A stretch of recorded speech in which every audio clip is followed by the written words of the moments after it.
Oh, hey, what's going on, everybody? In deep voice, sound tough.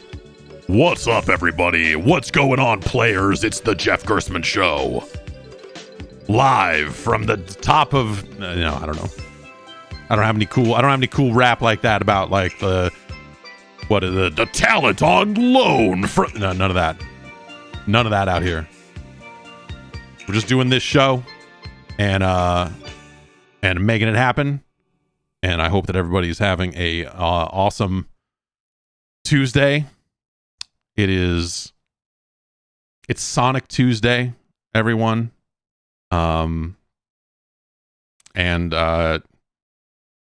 I mean, that's very exciting for some folks here. Sonic Tuesday is back, and the release of Sonic Frontiers is upon us. It is either a harbinger of, it's fitting that Sonic Frontiers is releasing the same day as Election Day here in the United States, because it gives you a nice treat. Get out there and vote, and then when you're done, Sonic Frontiers will be waiting for you. Did they choose Wednesday for God of War specifically to not release a game on Election Day? Do you think do you think that was a factor there? Because it's one of those things where it's like out in New Zealand right now, and then it rolls out across time zones, I think, right? So it's technically out tonight. A lot of people mailing in their votes. I normally mail in votes and mail in my ballot and all that sort of stuff. Actually, what I've been doing is I get my ballot in the mail and then I take it to a drop-off box. So I don't even necessarily put it in the mail per se. It's more of all right, I can put this in this box where ostensibly the votes are counted and everything is on the up and up. But hey, what are you gonna do? So that's obviously a big topic around these parts, and by these parts I mean this nation. If you're outside this nation, maybe you care about it, maybe you don't. I don't know. It seems like there's oftentimes a lot of stuff that gets voted on in the U.S. ends up impacting the rest of the world in ways that they're not cool with. But there you go. So anyway, that's my long-winded way of saying you should go vote. I think voting is good. I think voting is cool. I think not to make a bold claim here, I think they should make voting as easy as possible for as many people as possible. That's where I stand on it. They should make it so that people can vote. So that all people can vote. Do I think that Sonic would vote? Comes out of the chat.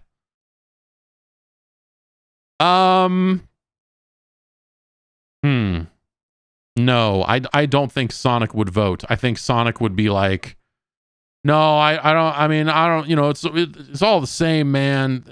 They're all slow pokes to me. Who's the pro chili dog candidate? Or whatever. Or he would just like get completely high and go in the booth and vote for Dr. Robotnik. He would just write in Dr. Robotnik, not even Eggman. He's just like Robotnik. Yeah, fuck yeah, man. That's probably what. That's probably how Sonic would. That's probably how it would go down. And then Sonic would somehow get arrested at a polling place for some inadvertent sort of, like, he wouldn't be actively trying to cause trouble. It would just sort of happen. You know how that happens. People are always screwing up and getting arrested.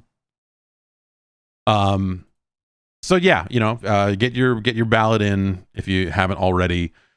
Head on down to your polling place, do your thing. These midterm elections, it's easy to just go like, whatever, man. But like, that's the stuff that is sometimes going to impact your local area a little bit more. There's a lot of sketchy people on the ballot in a lot of different places in this country. That 10 years ago, even if not a generation ago, you would have looked at it and be like, well, there's no way that this fucking weird crank is going to win office. Like, oh, they've got the backing of one of the two major political parties, huh? Well, shit. I guess it's all bad. Anyway, get out there and vote, because there's a lot of friggin' lunatics out there. And yes, as Reverend 408 says, there's weed is on the ballot in Arkansas. So, you know, a lot of different local statutes, a lot of different regulations, all that other stuff on your local ballot that you may, Maryland as well. So, you know, legalize it for Sonic. But the deviant art Sonic that is green instead of blue. You know what I mean?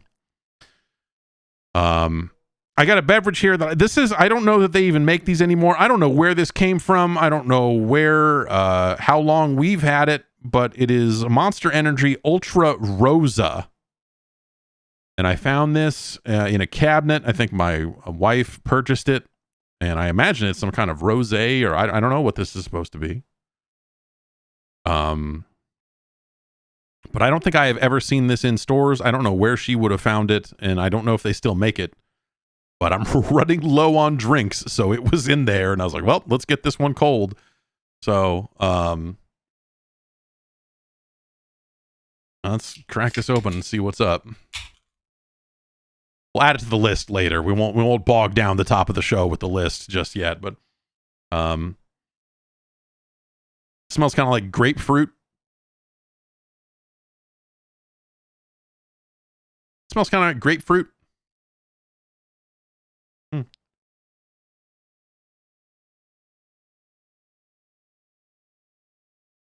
It kind of tastes like nothing. Weird.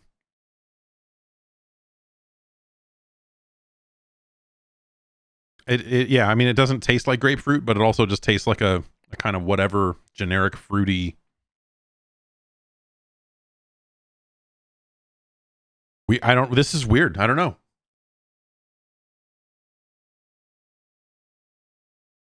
Generic fruit. But a definite grapefruit kind of smell, which is really strange. Have I tried the Amazon branded energy drink yet? That's a great question. I have not. I have not tried it because you have to buy it by the case. And so I have not checked it out just yet. But you know, what are you gonna do?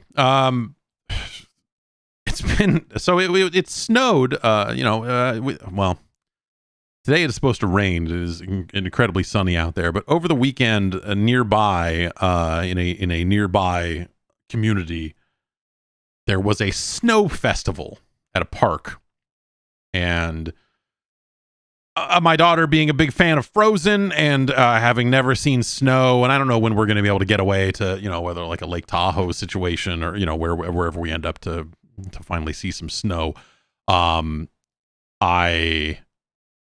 We decided to go out to the snow festival, not really knowing what to expect, other than, you know, the ads for it were like Winter Wonderland. You come see the frickin' snow. Get out here, check out this snow. Check out all this snow. And I'm like, well, all right. That's, you know, you don't really get to see a lot of snow in Southern California.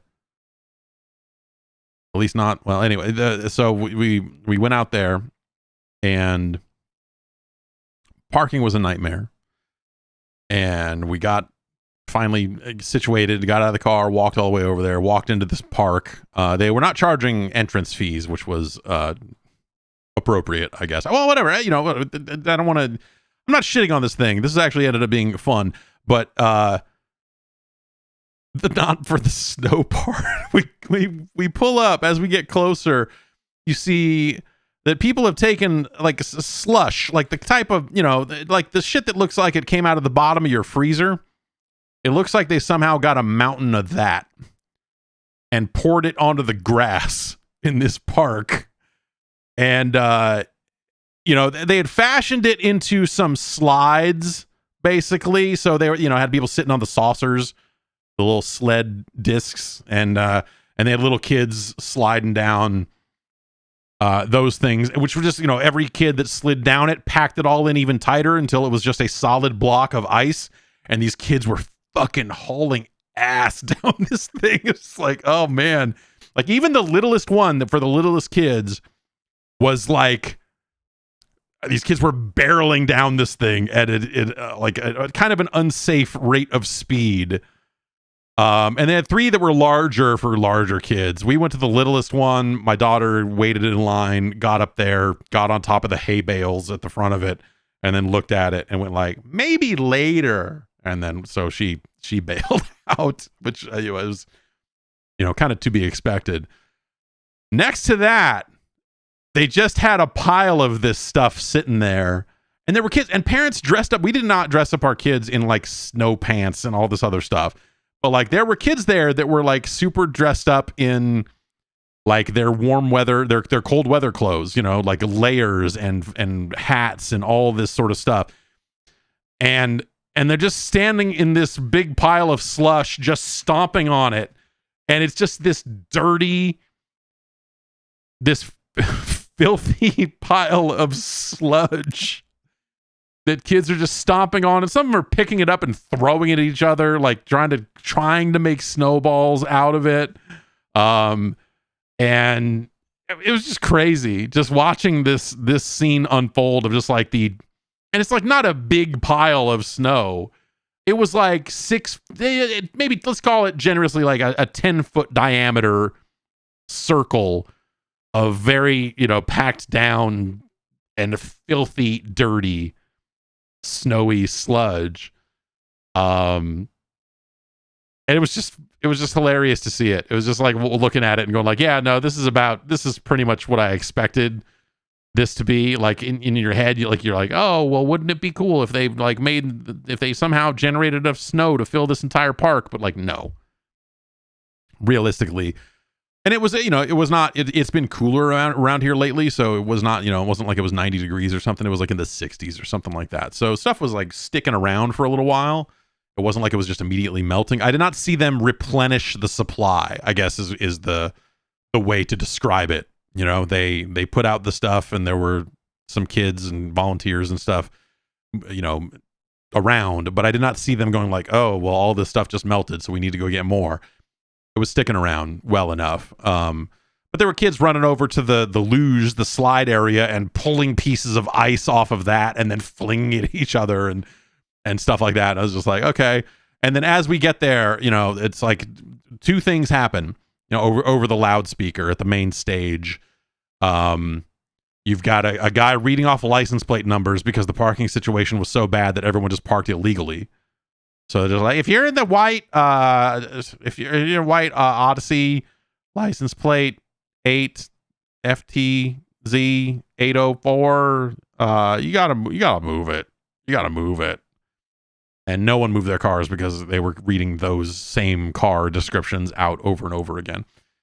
And then after that, I was like, okay, well, all right. Now that business is out of the way, we got a karate demonstration coming to the stage. And I guess like the art teacher at the local high school is also a black belt karate man, and teaches karate at a local karate place. And so there were like, so we got to watch a little karate demonstration of kids and adults doing, the basic hi, like real, just, they were all doing it at the same time. And then there was, river dance style, Irish dancing? What do they even call that? River dance. We just called it river. I just call it river dance. There was some kids doing that stuff and, doing dances with hula hoops and stuff like that. So it was just like this cavalcade of like the perfect, like local event of just, the kids from the school are coming down here. They're going to put on a show for you. They're doing a river dance and they're going to get up on the stage and do it. And you look at it and, they're like 9 and, one of them falls over and is mortified about it. And it's like, it's fine. It's fine. You're doing great. Like you're doing awesome. You're 9. This is awesome that you're able to do this at all. But, not how they wanted it to go. At one point, I think the iPhone they were using to play the music either died or overheated or something, whatever happened. Because like mid-song, like mid-routine, these girls are doing their routine and then just the music just fucking stops. And the guy's like, oh, well, the iPhone stopped. Hang on a sec here. We're going to get it back up and going. And they had to start the routine over. It was like, oh, boy. So, yeah, like I said, the perfect local event. There were teenagers dressed up as Disney princesses, and you could get your photos taken with them. So we did that, and my daughter had a meltdown when we had to leave because she wanted to hang out with the princesses. and there were, you know, people doing face painting and food trucks and the stuff you would expect to see at a local event. So it was a good time. It was just real silly seeing their attempt at snow, their snow goals. That was maybe the worst or the least interesting part about it. It was whatever. It was fine. Fall is here. And then so we did that. I don't know. And then in other news, I've been looking to dump some cartridges. I've got well, I don't have any of them handy here, but I have been sitting on a bunch of Neo Geo Pocket Color cartridges for a good long time. And a lot of those games have been dumped and released onto the internet and all that sort of stuff. I have a few that are unreleased betas, and they're not that interesting. It's like, here's a beta version of Puyo Pop. And when you launch it, it doesn't seem any different at all from the released version, but who the hell knows? So whatever, I'm going to dump all that stuff and get it all done. Thanks to Steve for hooking me up with this is the Sani cart reader. It's the open source cartridge reader. This is, I think, a V3 device. And this is specifically the part that is hard to get that Steve was very generous to provide this whole rig here. This goes into the SNES port on this, and then it is a Neo Geo Pocket Color controller adapter here. And so I started dumping a few of those, only to discover, and I knew this, but inherently I knew this, but I didn't know that it would necessarily impact the oh jeez, banging microphones, making a mess. Save data on Neo Geo Pocket carts are stored right on the cartridge alongside the game data. They just get flashed to the cartridge by the device itself, by the handheld. It's not like a Pokemon cartridge with a battery in it or something like that. It is made of sterner stuff. However, that means if you have put that cartridge in and played it and saved data ever, the dump of it is going to change.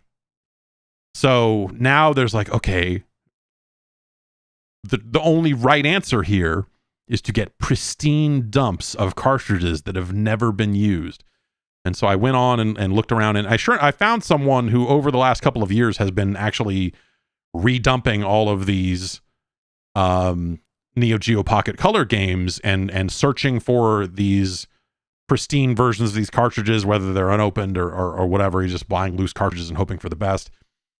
And so I'm going to go through and look at what that person has dumped and look at what I have, because I have 9 or 10 sealed Neo Geo Pocket Color games down here. So I've got these pristine dumps, y'all, in addition to a couple of these beta cartridges.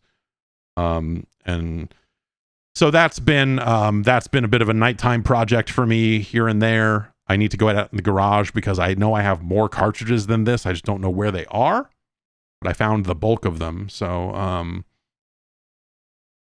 yeah, I need to figure that out and go. I'd probably reach out to that person and be like, hey, I see you have dumped this stuff. I am in possession of this stuff. What are you specifically looking for? And what's the best way for me to handle these betas and all this other stuff? So, it's just something I've been sitting on for, well, I don't know, whenever the Neo Geo Pocket Color came out before it came out is when I got all these cartridges from SNK. And so I've been sitting on that stuff for a long time. Figure I should preserve it before the cartridges catch on fire or explode or whatever the heck happens.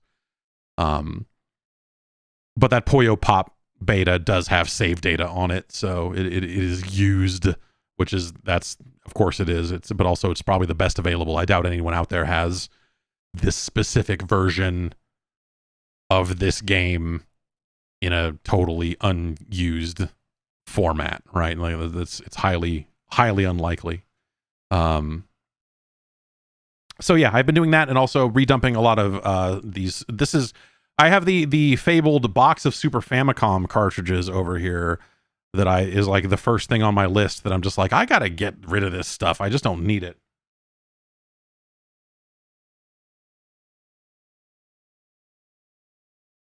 And what were the first two games out of the box? It's a Sailor Moon game and a Ranma. Ranma. These anime peoples. So these games are already widely available online. None of this is like mysterious or anything like that. But a lot of this stuff,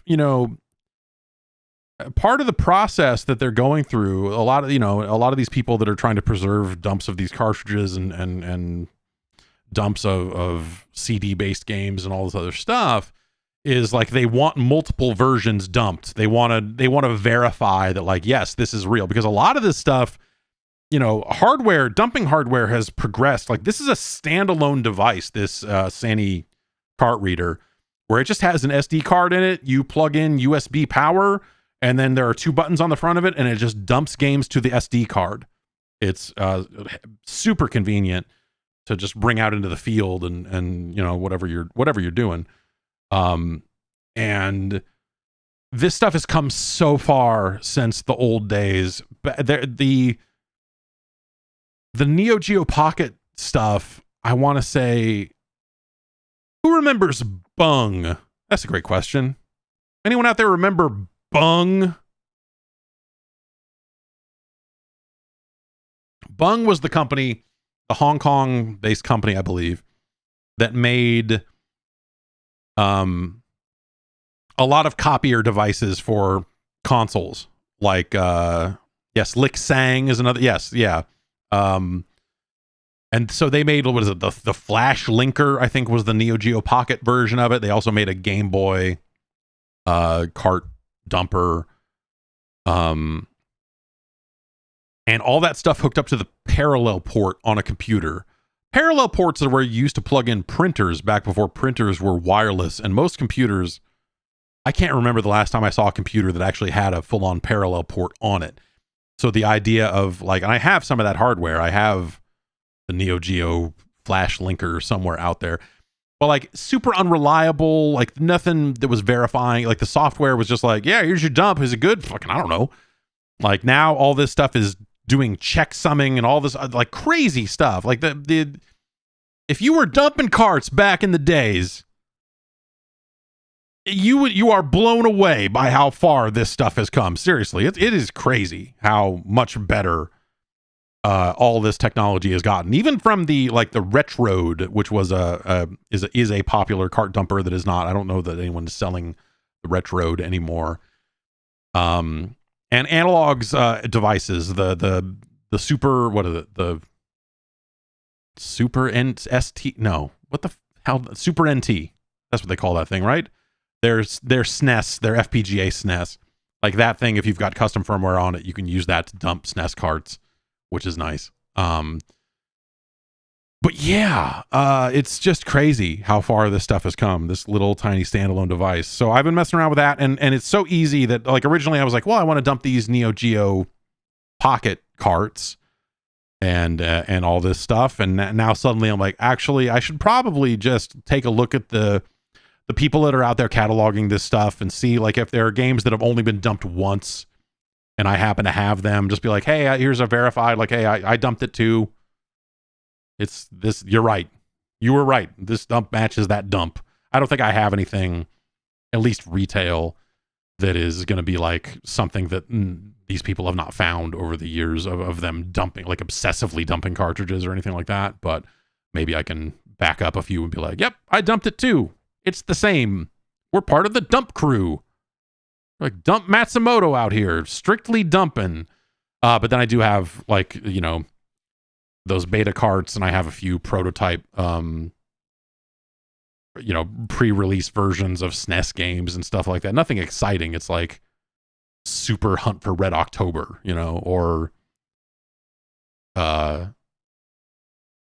Bubsy 2 for the Genesis, like nothing anyone would actually ever want.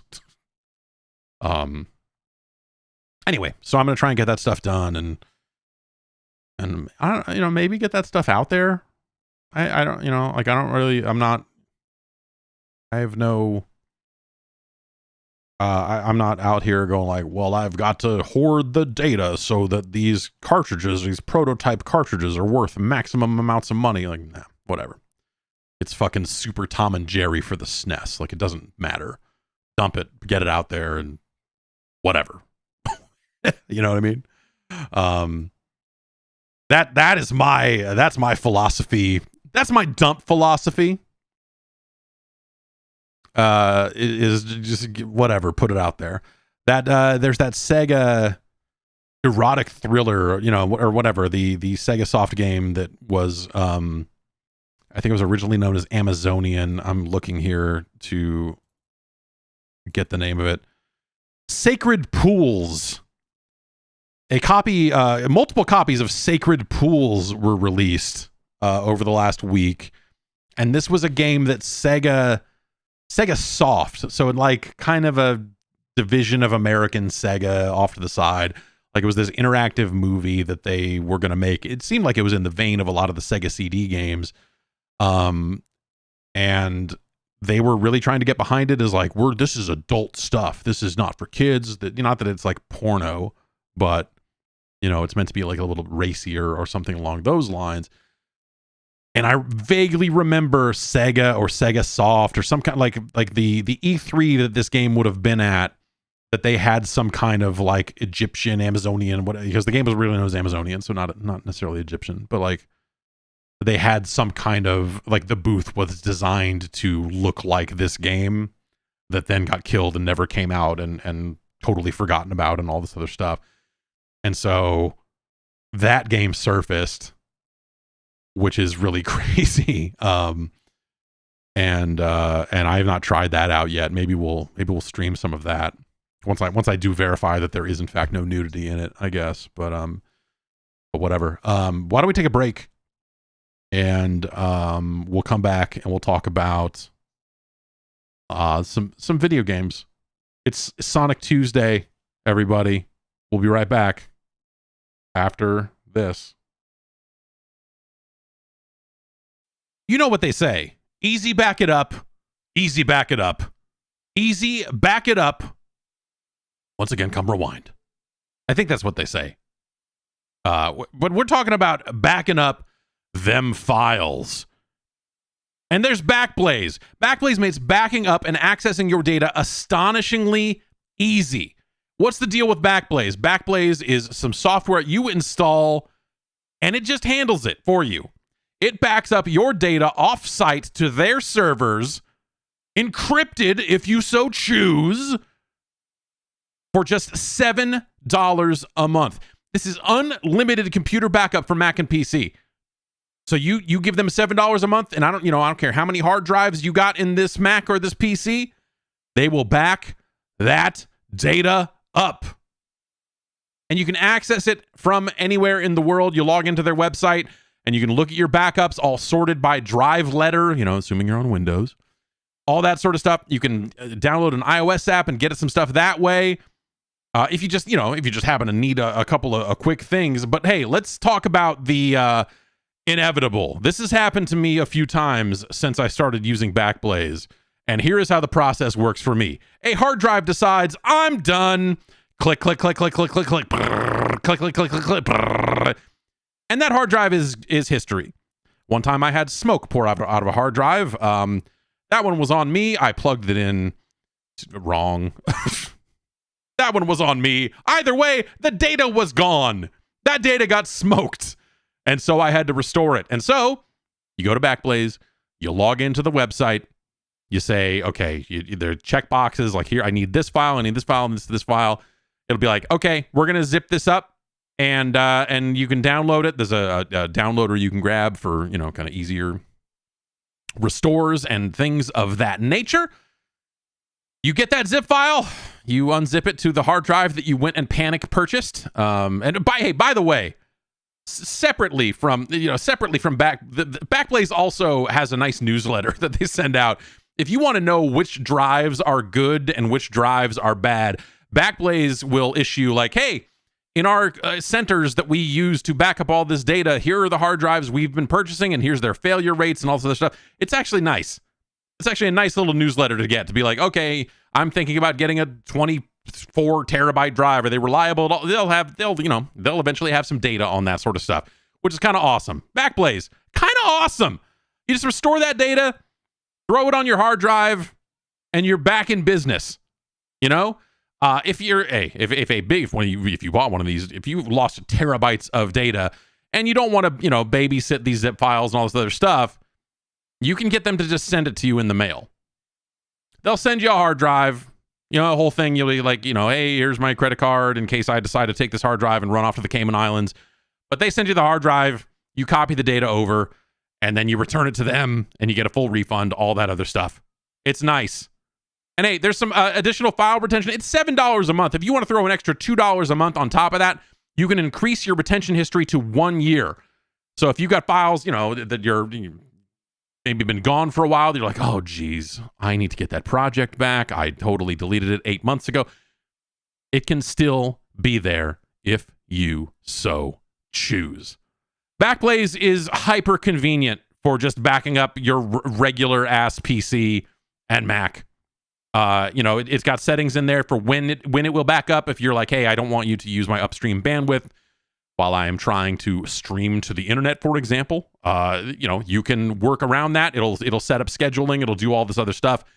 You can also just manually back up when you so choose. It'll warn you if files aren't backed up after a length of time, all that sort of stuff.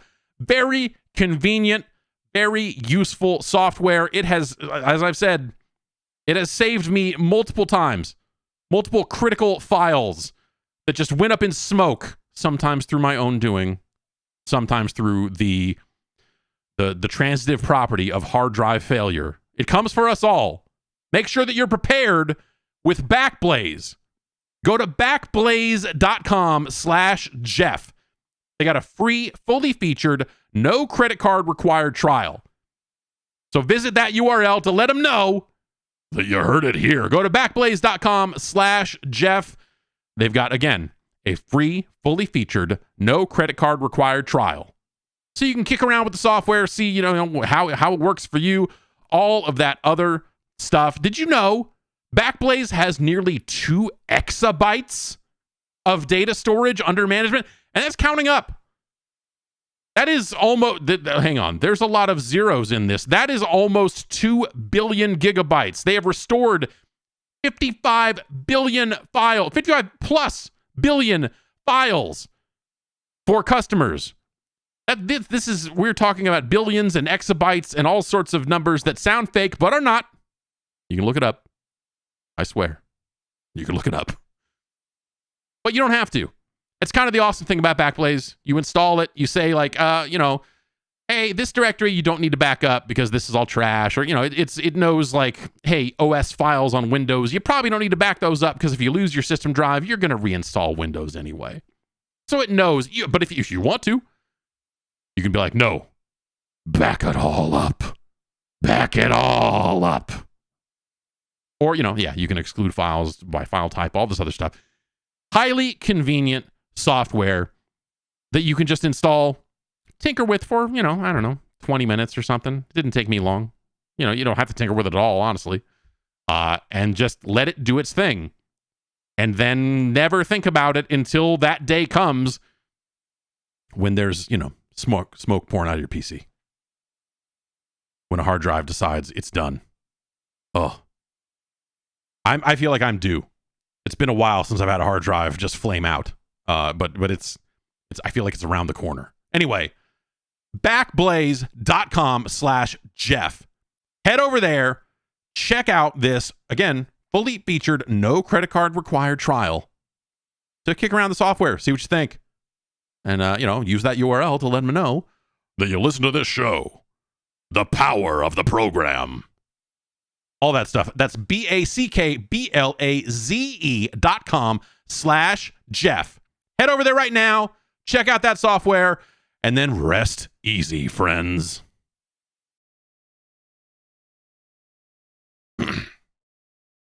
All right, we're back. And it's time. I don't have the horns. I can't hit the horns. Is this the horn button? I'm gonna gargle your piss. That is not the horn button. Is it? Enjoy your game. Nope. Mushroom Nope. Kingdom. All right. Well, Here we come. we do not have the horn ready, but just imagine the horn is playing in your head, and Sonic Frontiers is now available. As of this morning, Sonic Frontiers is upon us, and we now live in a world where Sonic Frontiers is available for you to purchase. The question now being, should you purchase Sonic Frontiers? I have not played. I downloaded it this morning. There's something really dark about waking up early in the morning. The sun, daylight savings time ended, and so it's a little bit lighter in the mornings than it was, but it's still just dim out there. It's been raining, so it's cloudy, gloomy, and I've got my baby son here in his swing. He's 13 months old, and he's looking at me, and he's smiling, and he's like, what are we gonna do today? What's going on today? And I'm like, leave me alone, kid. I've got to install Sonic Frontiers. So I came over here, and he watched me. He saw the opening moments of Sonic Frontiers. So Sonic Frontiers is the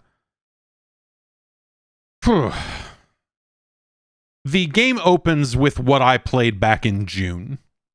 More or less. The game opens with one of the cyberspace levels, which again, I just love that they just said, like, we're calling it cyberspace levels. Like, didn't come up with any kind of spin on it, like Gigaspace or, the Telematrix. Just, I don't know. It's like you finish the first kind of traditional behind the back 3D Sonic level, and Sonic pops out of it, and then a voice goes, "You made it out of cyberspace under your own power." Whoa. And it just goes from there. And then you're kind of set off into this open world, open zone, whatever we're calling it now. And it tutorializes your way through how the combat works and how some of the additional abilities work and the skill tree.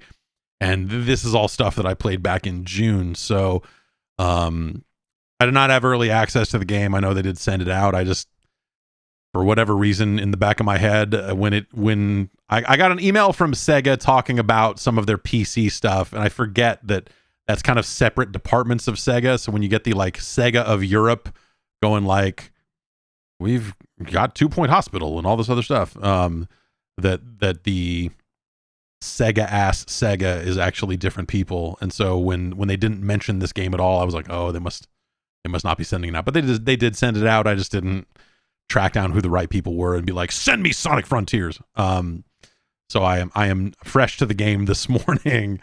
And I want to play more of it. It seems bad.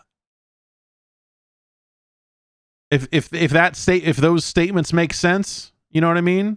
It's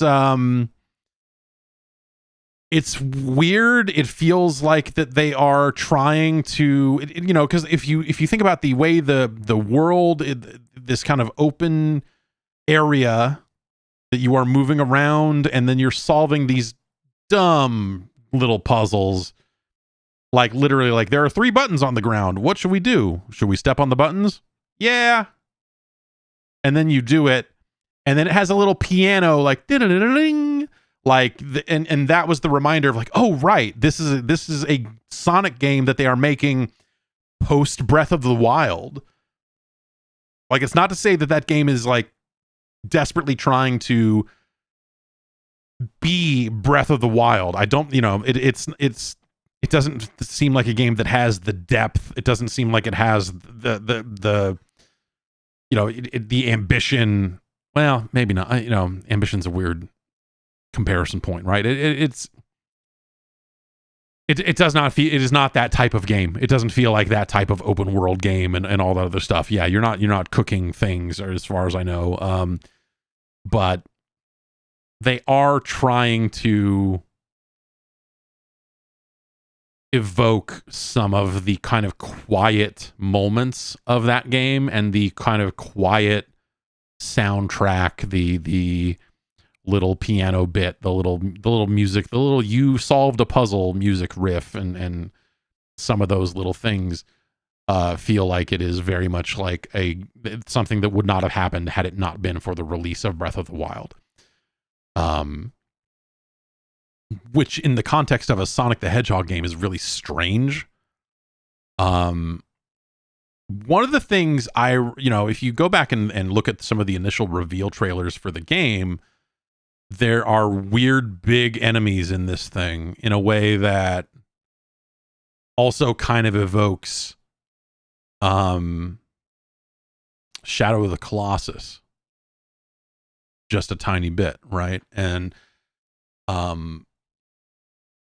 so it's and I did fight a boss back in June that was this large enemy that like had rails around it and on it and stuff, so you were like sliding on the rail to get up there to get the hit and some of this other very silly shit. And it's a game where you are like solving puzzles to fill in pieces of the map on Kronos Island. And then on that map, there's a bunch of side tasks and all this other, like, get this memory, collect this, go do this. And here's where the 3D, the more traditional Sonic levels are. But you need to get gears in order to open them up. You need to deposit 2 gears into this obelisk before you can open it up and move forward. And those are numbered like 1-1. Like you do one of those levels at the very opening of the game, and it is listed as 1-1, and then you make your way to 1-2, and so on and so forth. And so, it's been interesting seeing people that have played more of the game talk about it a little bit in ideas like, oh, well, the game seems really built around you doing what you want to do, which makes me wonder if I can get by not playing any of those 3D levels, because I don't care about that style of Sonic game at all. Like the 3D Sonic game, the 3D behind the back Sonic game is just one of the most empty, dumb, worthless things that gaming has produced in the last couple of decades. And yeah, I don't necessarily want to engage with any of that sort of stuff. And so the weird puzzle solving, and it's weird because like you've got these moments where you're like, okay, so what the first ability you get is the ability to hold down the Y button or triangle, and it will leave a trail behind you while you run. And so you run in a circle, and anything inside that circle takes damage. Well, if you're holding down that button and you draw the circle. So that's why you'll see all the animated GIFs. I saw one. I'm sure we've got hundreds left to go of people drawing dicks and all that other stuff. So don't worry. The fun is here. And so like aspects of it don't feel like it is built to go fast, but then there are rails and rows of coins in the air and floating platforms and all this other stuff that like you're supposed to kind of try to get there and zip around a little bit and collect some rings and come out the other end. And then you're like, okay, well, all right, I landed over here now, and here's another little puzzle for me to do, I guess. But like there's something about the way the jump is, the way the in-air movement works, and the way the camera works, that just jumping up to a floating platform, I've missed like the dumbest, easiest jumps in the world because I'm not going far enough. And like just something about the in-air movement or trying to adjust your movement once you've already jumped, you can, but not the way you feel like you should be able to. And that to me feels terrible. And because there's just been cases where you just fall, and when you fall all the way out of the world, which takes way too long. And then it pops up a screen that says, try again. And it sits there for a little while.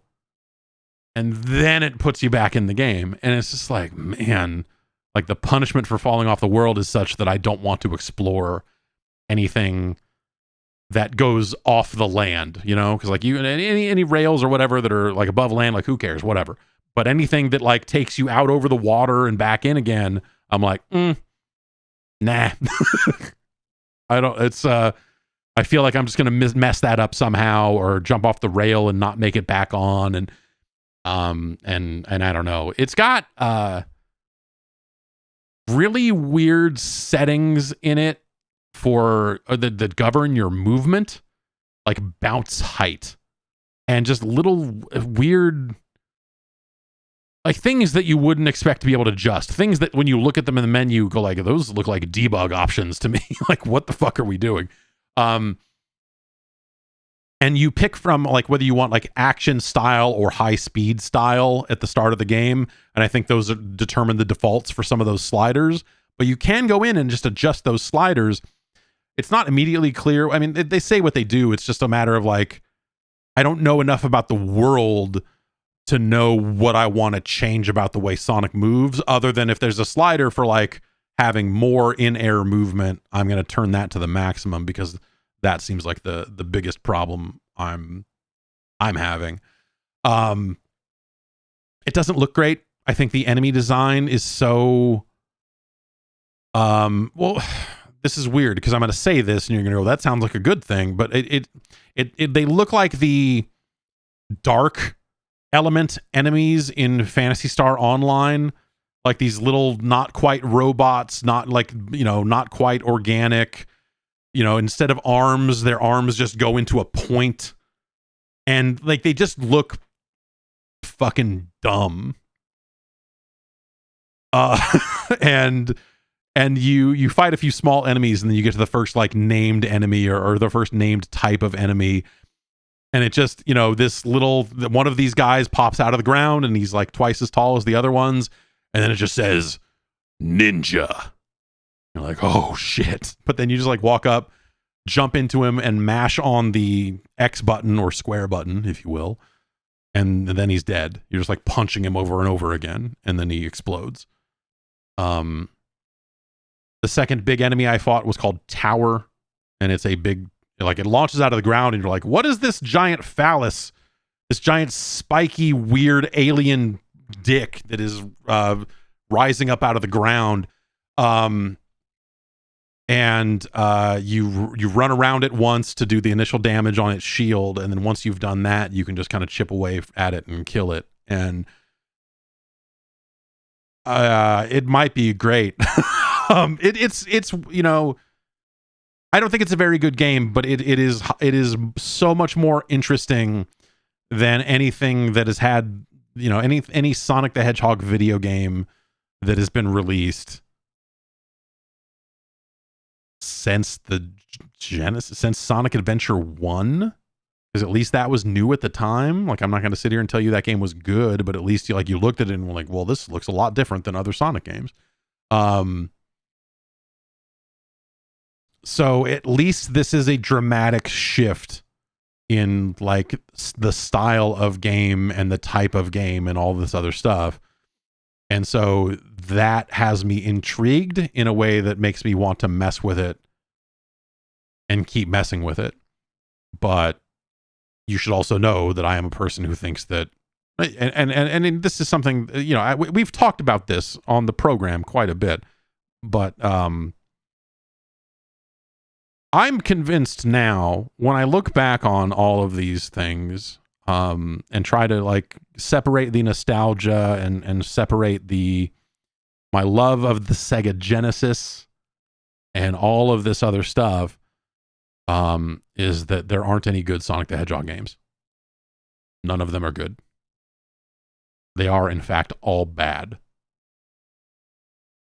Every single one of them.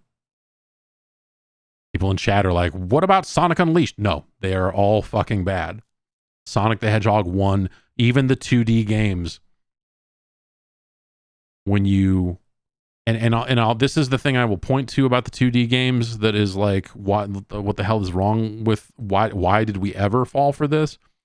And it is the thing that happens when you stop moving and you are like walking up an incline and you hit the jump button, and like how hard you jump way far back and it's too hard to get it, like the time it takes you to get up a tiny hill.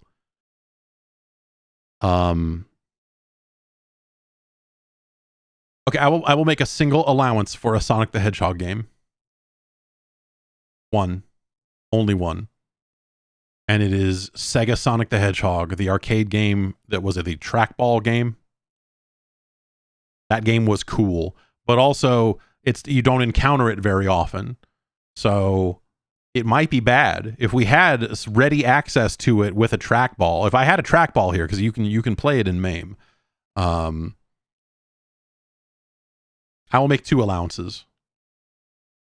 Sega Sonic the Hedgehog, the trackball game, which may actually be bad, but I remember playing through it at I guess this would have been CES when Sega brought that, and they just had the arcade cabinet sitting there, and I played through it and then never saw it again for decades until it popped up in MAME. I have never seen the arcade version of that game ever again. Outside of the Consumer Electronics Show in, like, I don't know, 93, 94, whenever it was. Speaking of which, the next episode of Game Boys to Men should be hitting this week. We were talking about the TurboGrafx 16, the PC Engine, if you will. The other Sonic game I will give an allowance to, and this game I think is actually good, and that is Sonic the Fighters. Sonic the Fighters is fun. The limited shield that you have to kind of encourage aggression, I think is fun. I think it is a fun Virtua Fighter-esque fighting game with interesting characters that look cool. It is a good time. And it is maybe the only good Sonic the Hedgehog game. So that's my full stance on the franchise, just so you know where I stand as I'm talking to you now about Sonic Frontiers. Is that Sonic Frontiers is exciting because it's not any of those. Like, there are bits and pieces, there are elements of those other games in there, and those are the worst parts of the game that I've seen so far. The other parts of the game might not be good either, but we have suffered for decades with this franchise. So at least it's something else.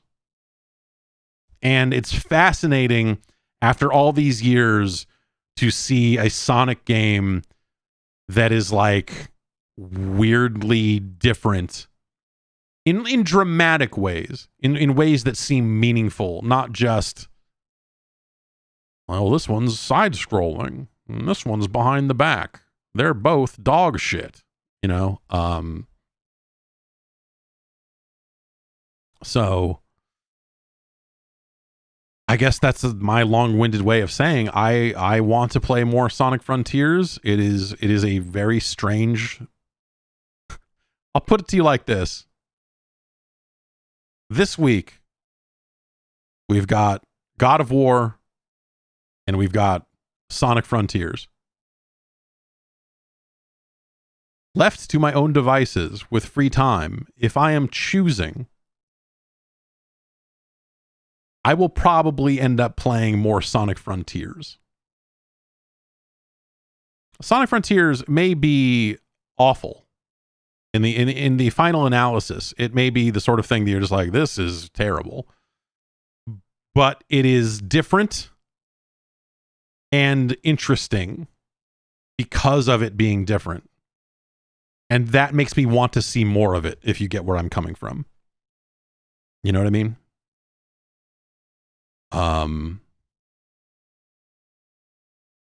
So yeah, God of War Ragnarok's also out this week. It's gorgeous. The combat flows really well. The writing is fun so far. And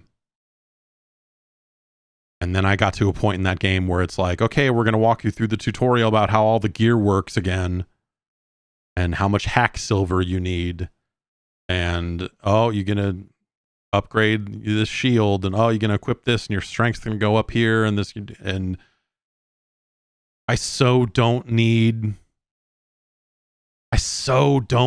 God of War to be a loot game. It's not purely a loot game, it's not like you're constantly getting +2 this, +3, but there's just enough of it and enough of the things you're collecting about, like, oh, I opened up this crypt, what's in here? It's like, oh, 70 hack silver. Okay, fuck, right. I don't need that out of this game. And yeah. So having that kind of hammered into me in the early game was a good reminder about like, yeah, right. That's right. God of War. Right. This is the sequel to God of War. Yes. God of War seems like it would be, I think, hard to say anything truly bad about God of War Ragnarok, and I haven't finished the game. But it looks so good. It runs well. It has 120 hertz mode, which I have not tried, but I've been running it at 60. Like this version, this game fixes a lot of my problems with the performance of the previous God of War, where you were either like playing it at 30 frames per second or playing it at like, I don't know, 40-ish, and it would, never quite hit 60 in some situations, and that never felt great either. And I hit that wall with that game where I was like, man, the performance is acceptable, but like I'm not, it's one of those things where like it makes the whole game feel a little bit slower than you want it to, and feel a little more sluggish, and the combat drags a little bit as a result, and all this stuff. So when you have it here and it's like, yeah, here you go, it's pretty much 60, but also it could be 120 if you want to go nuts. That's cool, and that goes a long way. And I had initially just had a great amount of fun with the combat in that game, because if you're holding down the buttons to do heavies, then you're immediately launching people up in the air. You're getting the fucking chain blades really early on. Basically after the initial tutorial, when shit gets serious, it's like, all right, this is fucked. Let's get our stuff. And like he puts them on, you're like, okay, good. And then you get out there and using those is fun, using them from a puzzle perspective in a Scorpion-like way of just like, all right, hook onto this thing and move it out of the way so we can proceed and all that sort of stuff. I think that stuff's really nicely done. I think even the Atreus stuff that I've seen so far is a little bit more compelling, because you kind of know a little bit more about who he is and what his nature is, and just enough to want to know the rest of the story. Whereas I feel like in the first game, as you're picking these things up and learning these things as you go and then getting through the game, like, you're like, oh, he's something crazy. I don't know.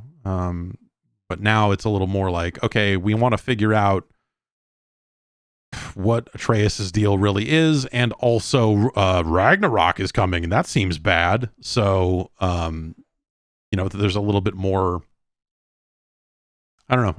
I'm finding parts of that story a little bit more compelling as a result of that stuff. And like I said, the combat feels just much smoother to me. Part of that's going to be frame rate stuff, but like also it's fun to do launchers. Like, hey, it's fun to pop enemies up in the air and then beat the shit out of them. But also this is a game, and maybe this is a problem of me playing it after Gotham Knights. It's another game where like, oh, this enemy has a circle coming around it, and that means you need to time your parry, or, oh, it's a different color, that means you can't parry it, so that means you need to roll out of the way. It's like, it's that combat system again in a lot of ways, in terms of just like how enemies approach you or how you handle enemies, I guess is the actual thing there. Like when an enemy rolls up on you and they pull out an unblockable attack, an attack you can't parry, whatever it is, then it's like, okay, well, now I need to do this instead. And then I do this, and then I do this. And like, it's really well made, and it looks great. I'm finding the characters that I've met in the early parts of the game to be really compelling. Zeus and Odin and whatnot. I like that the script is sweary, it's cursy, it's foul-mouthed in a way that's like, when you finally meet up with the guy that is the blacksmith that makes all your stuff, he says something like, let's see what we can do for you fucks. You're just like, yeah, okay, yeah. Okay, you can turn it off, but someone in the chat is mentioning all the handheld shaky cam cutscenes, which, yeah, that stuff I think seems terrible. I'm not a motion sick sort of person, generally speaking, but it just looks, it doesn't look good in the context of like, here's this scene of Kratos sitting there, like the title screen literally is like it's Kratos sitting there, then you hit the button and the cutscene starts, and I'm standing there going, I'm doing this, I'm angry, I'm Kratos. I think it's the other thing is like, every character around Kratos seems interesting. Kratos seems fucking boring as shit, like he always has. I'm mad, and I'm not going to take your deal because I know we just get screwed. Brrr. And that's, yeah, I don't know. I'm just not that interested in Kratos' story. I never have been. So, yeah, like I said, I don't know that I have anything truly bad to say about my time with God of War Ragnarok, other than it's just not grabbing me. The combat is good, but also it is still kind of that, dodge this, don't dodge this. They're telegraphing the moves with that stuff, and it's kind of,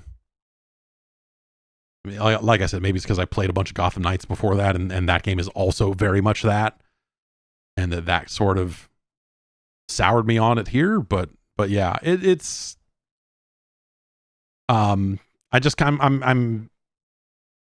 leaving it installed, and in the back of my mind I'm like, I'm gonna get back to God of War Ragnarok, but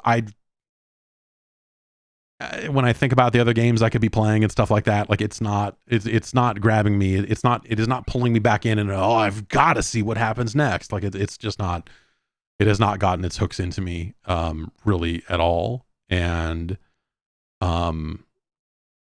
yeah, I don't know. So like I'm going to leave it installed, and there's a part of me that very much would like to see more of that game, but yeah, I don't know. We'll see how it all goes. Sony sent it over, and I've been chipping away at it for a while, and just got to a point with it where I'm like, I think I might be good. I'm not sure. I don't know. But I hit that wall in the previous game as well. But in the previous game, for me, it was the performance stuff on a PlayStation 4 Pro that it just didn't run great. And the 30 frames a second stuff and all that stuff really that was the stuff that really pushed me away from that game, on top of the like all that stuff, just like fucking whatever. I just could not get attached to the characters in that game at all. And yeah, this game I think does a better job, especially with Atreus, right out of the gate. You're like, okay, this guy seems all right. This teen boy seems like he's interesting. And I want to know more about him, but not in a way that makes me want to go do a bunch of Kratos stuff. So yeah, there you have it. I'm, like I said, everyone seems to be falling all over themselves for the game, and that's to be expected. Honestly, it is one of those things that you look at and go like, yep, there are a handful of games that come out every year that like check every box in terms of presentation and cinematic storytelling and all the stuff that the certain segment of the game playing audience just fucking eats up no matter what. And it's definitely that. They absolutely made that game. And so if you're looking for more games like that, this is the most that a game is, I think, in this calendar year. And so I suspect when we get to awards time, it will probably do fucking quite well. I don't know, not to just fucking handicap game awards, and I mean that in a general sense, not necessarily the game awards. Do you think God of War has what it takes to pull ahead of Elden Ring? Because to me, it feels like Elden Ring has been the game people have been dying to give the Game of the Year award to since even before its release. Like, there's just been a certain segment of people that are just like, people in the business of reviewing games, all that sort of stuff, that are just like, Elden Ring! And I wonder that seems like the number one, number two swap, but I bet Elden Ring is strong enough to overcome any kind of recency bias with God of War coming out in November. But yeah, I think publications should be remembering games like Vampire Survivors. And not to get ahead of myself here, but I will not stand for people that are not thinking about Tunic in this conversation. To be honest. You should fucking play Tunic if you have not played Tunic.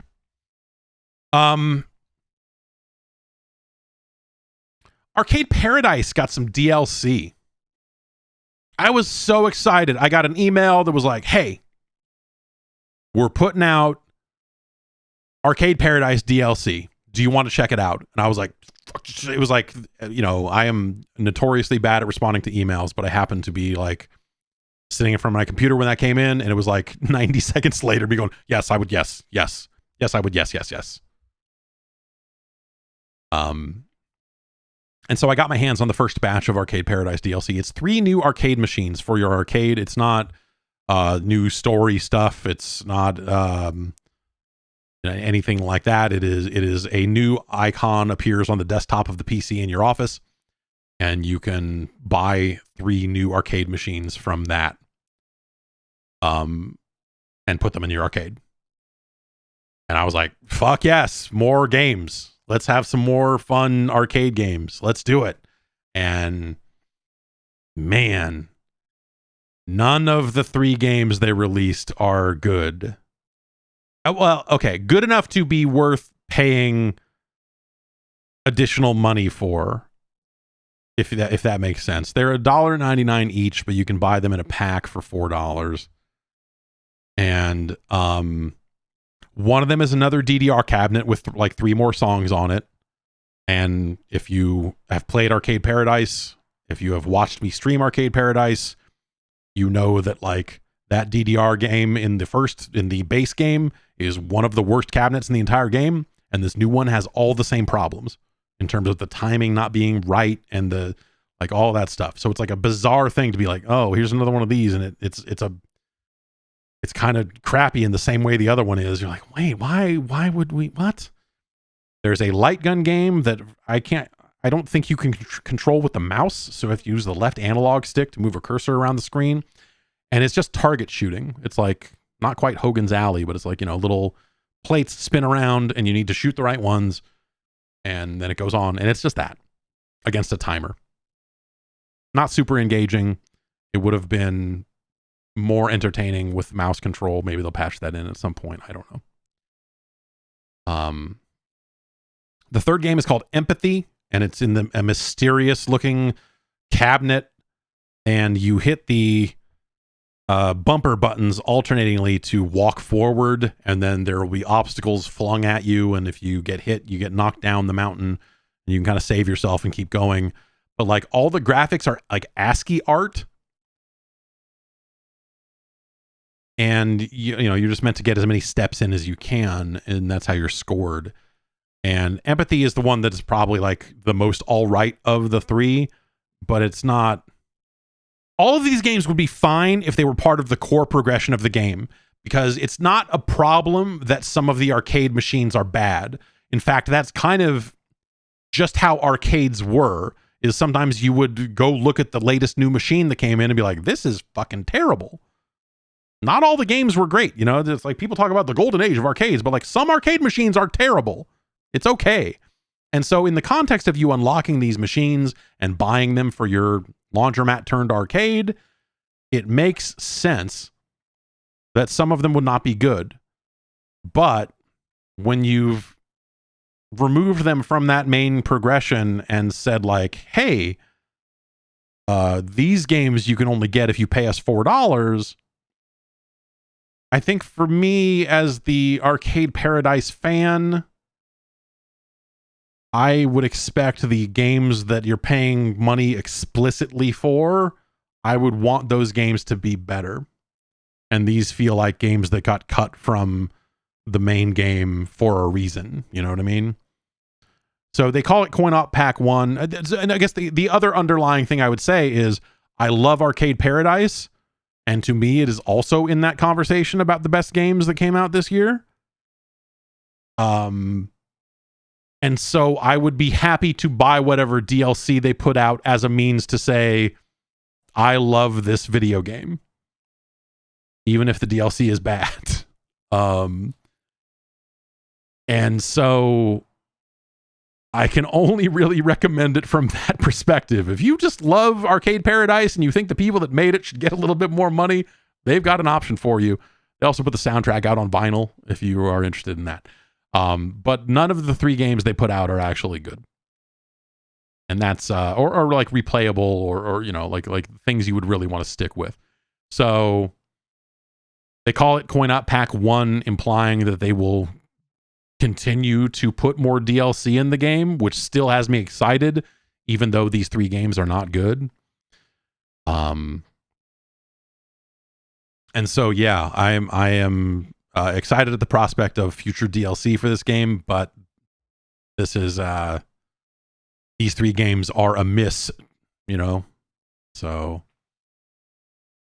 consider yourself more aware, I guess. Yeah.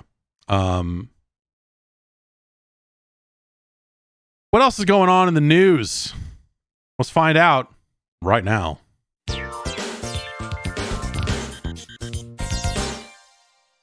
They're going to make a Gears of War movie.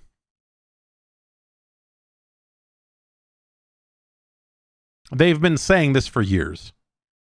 They've been threatening to make a Gears of War movie, I feel like, for at least a decade by now, right? And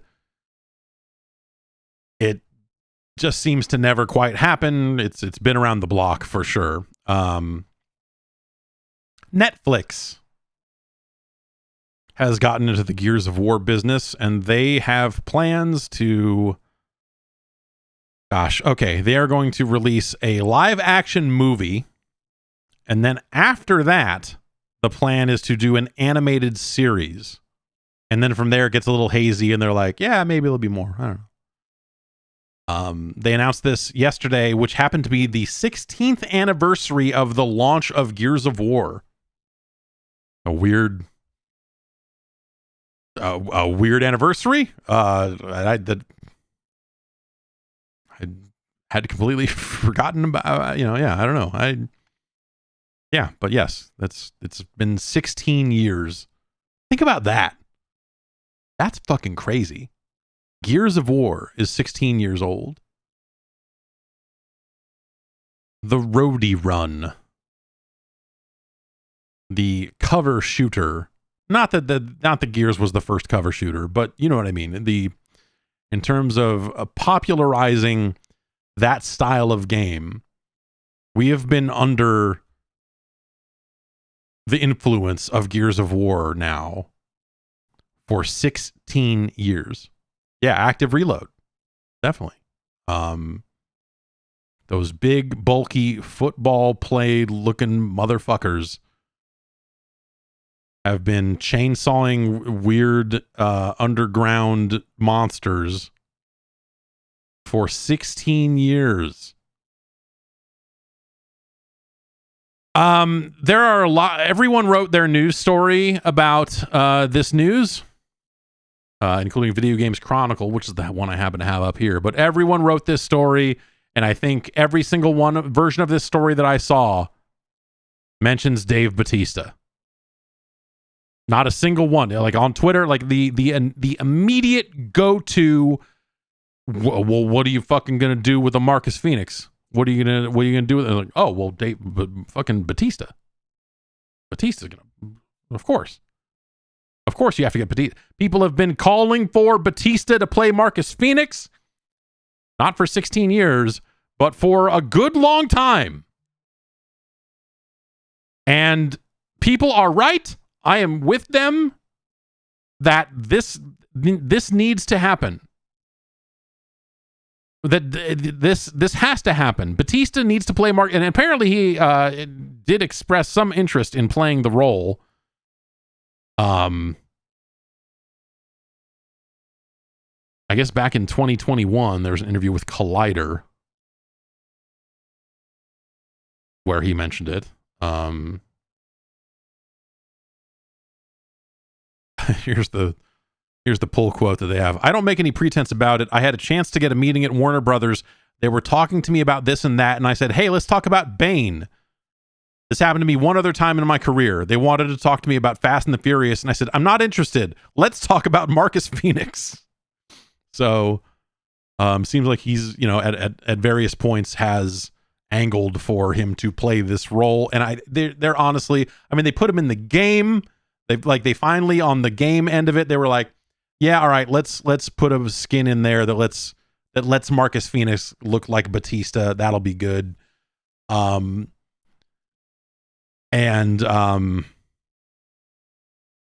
This is just a perfect match. I think that Batista needs to play this role. I can't think of a single person who would be better for it. I don't know who you cast in the rest of these roles. Like, who do you get for Baird? Owen Wilson. No. Who do you get for the fucking other guy in Gears that died? Chris Pratt, of course. Chris Pratt can play all four roles of all four of the fucking squad, right? Like, we just... Terry Crews as the Coltrane. Yep. Makes a lot of sense. John Cena as Baird. I don't know. I guess. Yeah, I guess you could do that. What, man, I super can't remember the fucking fourth dude's name because he died. So, spoilers. Dom. No. Yeah. No. Yeah, it is Dom. You're right. It's Marcus and Dom. Yeah. That's why I can't remember. It's just like, when I think about a movie star whose name is Dom, only one face comes to mind. But obviously, all the later Gears games had to replace parts of the cast and do different things, and now you're rolling with Ice-T for a while and all this other stuff. So, the Gears franchise is weird, man. You think about it, like Gears 5 that came out. Was that 2019? Yeah, 2019. That was, Gears 5 came out right around the same time as Control. I remember my daughter being just born and those being like the first two games I played. While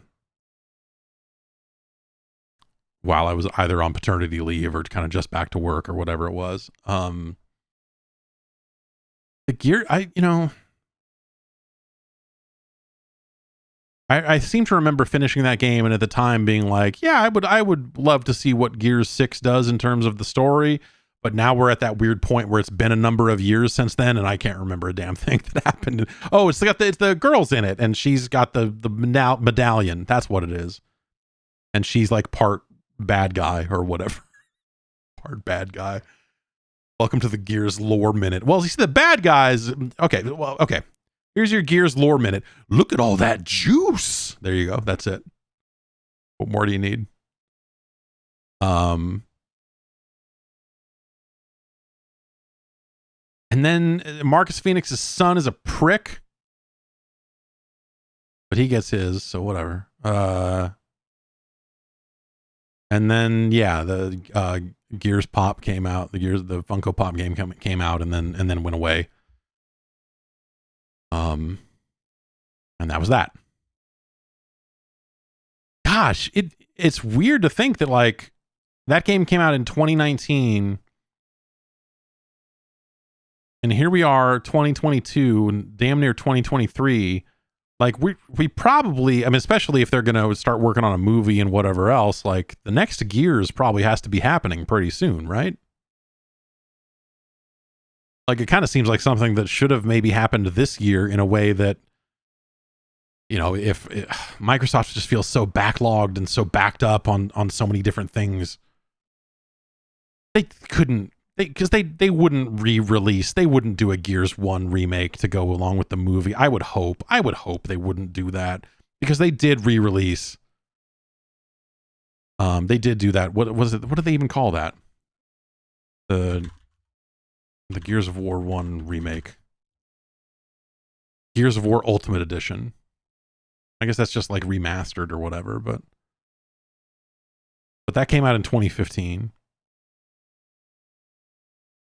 And like, yeah, I don't know. I guess you could you could do an Unreal Engine 5 version of it, and I'm sure it would look even crazier now, but like they don't.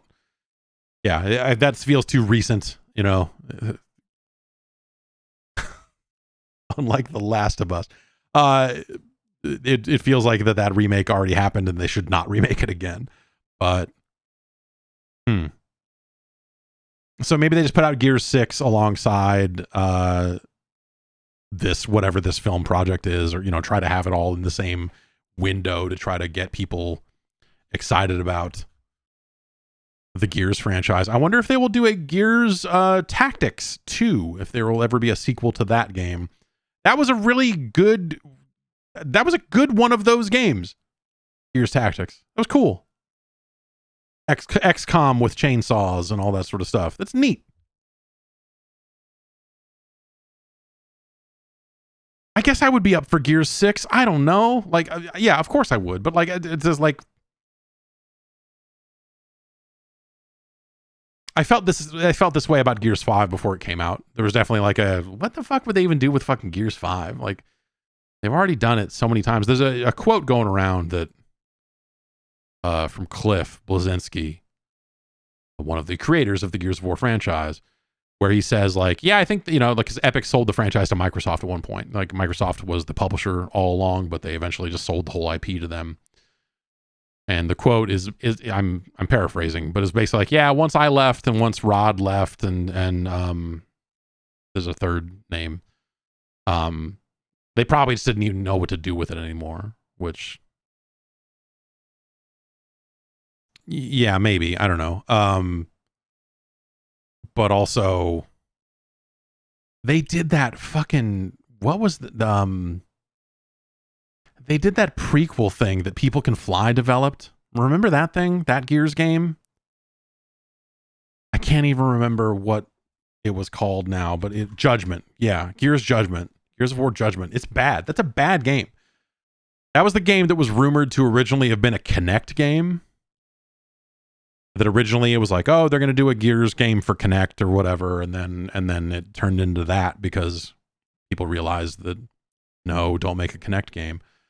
I thought Judgment is far and away the worst Gears of War game. Like, having Baird be the lead, just like everything from a story perspective felt like it just did not matter. The way they tried to add on like reasons to replay some of the levels just sucked. Like, just Gears Judgment felt like the game they made to finish up a contract, which I think it may have been. And then that was right around the time that PlayStation 3 build of Gears started. It was rumored, because there was at one point, like, before the Microsoft sale happened, I thought that there was talk about like, oh, let's bring Gears to PlayStation. So I wonder if that maybe also spurred on the purchase of the Gears IP, was that they knew that Epic was eventually going to bring that game to Sony platforms. And they were like, that's bad. That's a game that people really identify with our platform. We gotta buy this. We just gotta buy this, right? I wonder if that's how it went down. Maybe it did. That build leaked. I believe the Gears PlayStation 3, I think it's 3. Yeah, it'd be 3. I think a build of that straight up leaked at some point. I don't know what state it's in or whatever, but it was one of those things that got denied over and over again. Like, what? No, Gears for PlayStation? We were never doing that. We never talked about, no, it's certainly not. And then this build surfaced years later, and you're like, mm-hmm, maha. Gears of War. Yeah, that's Gears of War, am I right? I like Gears of War. I don't like the multiplayer. I don't like the competitive multiplayer in Gears. Or at least I don't like the people that play it because it's one of those situations where you jump into a match and everyone is way too good at rolling behind you with the shotgun. And not to say that's an invalid way to play the game, but it's one of those things that I don't want to get good at that particular thing. I don't want to have to be the shotgun roller and all the other stuff. And so, and when people do it, it's the sort of thing that makes you just want to like, I just don't want to play this anymore. And so, the competitive multiplayer in Gears always really rubbed me the wrong way. So, yeah, really good horde mode, obviously, all that stuff. They made that horde mode happen. Take-Two, as part of their earnings call, came out and said that the leaks, the leaked Grand Theft Auto 6 stuff, will not impact the game's development. This is something they said before, but I thought the quote was interesting here. This is something that Video Games Chronicle pulled. It says, there's no evidence that any material assets were taken, which is a good thing. This is from Strauss Zelnick. And certainly the leak won't have any influence on development or anything of the sort, but it's terribly disappointing and causes us to be ever more vigilant on matters relating to cybersecurity. Influence is a really interesting word. So, like I said, they said early on, they're like, yeah, nah, nothing got stolen that's going to make us do any work or whatever.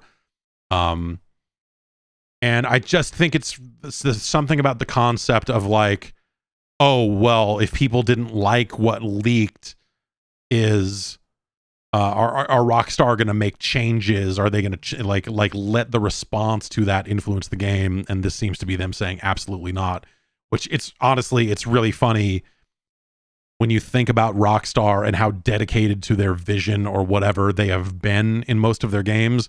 The idea of outside influence being a fucking thing is like hilarious to me. The idea that like what I wonder, maybe they have. I wonder if Rockstar has ever focus tested a game like at an early enough stage that it would be their call to do it. Maybe at the Take-Two level, maybe they've gone and done mock reviews, or maybe they've gone and done whatever late in the process. But there's just something about like those games, there's something about the way that those people have carried themselves over the years, that like the very idea, if anything, they seem like the sort of people that if the reaction was like negative, they'd be like, well, fuck them. Well, now the influences, now we're quadrupling down on that fucking thing they didn't like, because fuck them. We're making the game we want to make. Fuck you. That seems like a very Rockstar thing to do to me, honestly. But, there's been so much, there's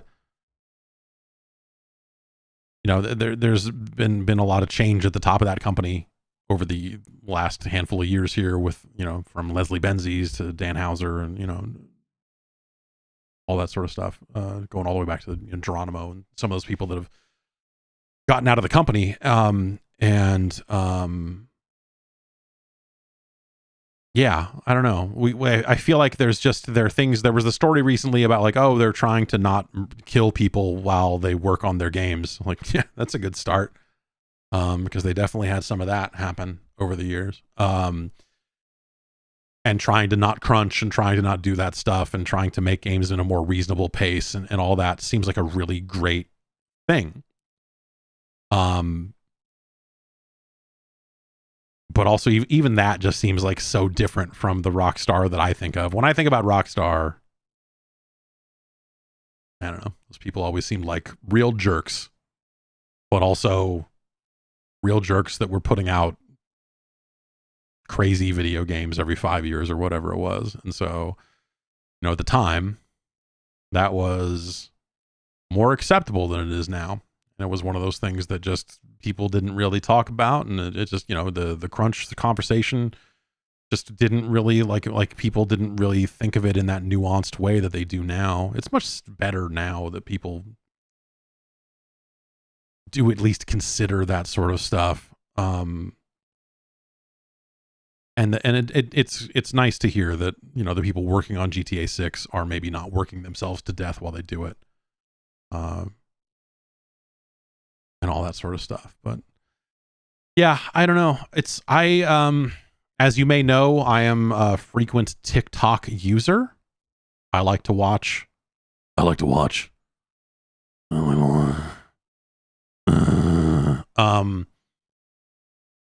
And for whatever reason, the algorithm has decided that I really like to watch videos of people playing Grand Theft Auto.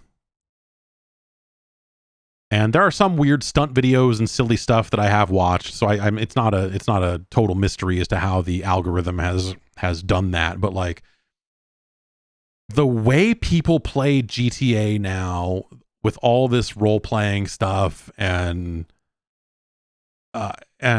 all of that just seems like so uninteresting to me. Like, just like, I don't want to fucking have shitty voice chat improv with kids that are pretending to be cops. Like, it's just embarrassing. Half these videos, like, you watch them do it and you're just like, oh my God. What I don't, and that's me outside looking in to actually have to interact with and talk to these people. And you have to assume that 100% of them are streaming and they're just like, it's my hilarious Grand Theft Auto roleplay. And you're like, oh, fuck, dude, come on. It is so dire. It is so dire.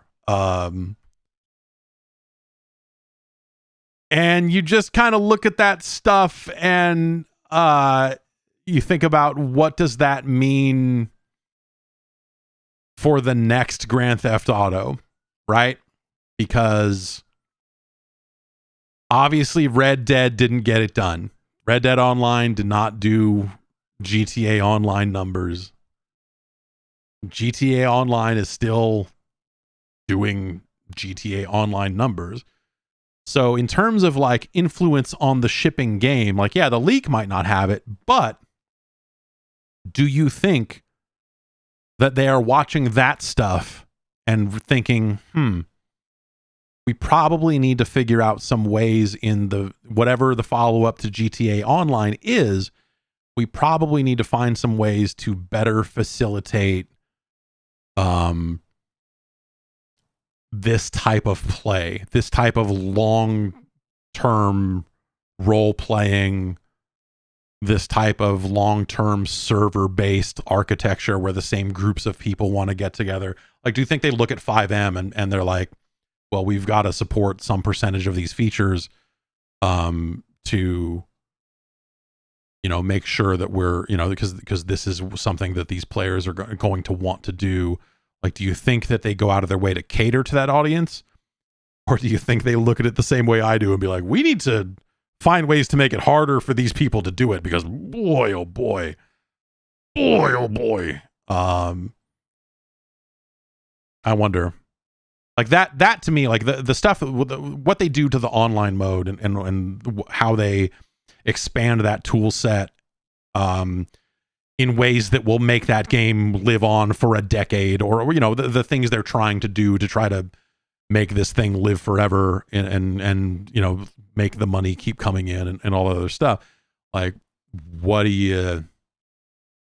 Yeah, I wonder what they will do to in order to kind of cater to where that game has gone, because it's gone some very weird places.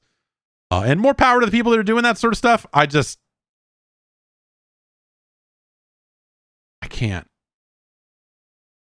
cannot.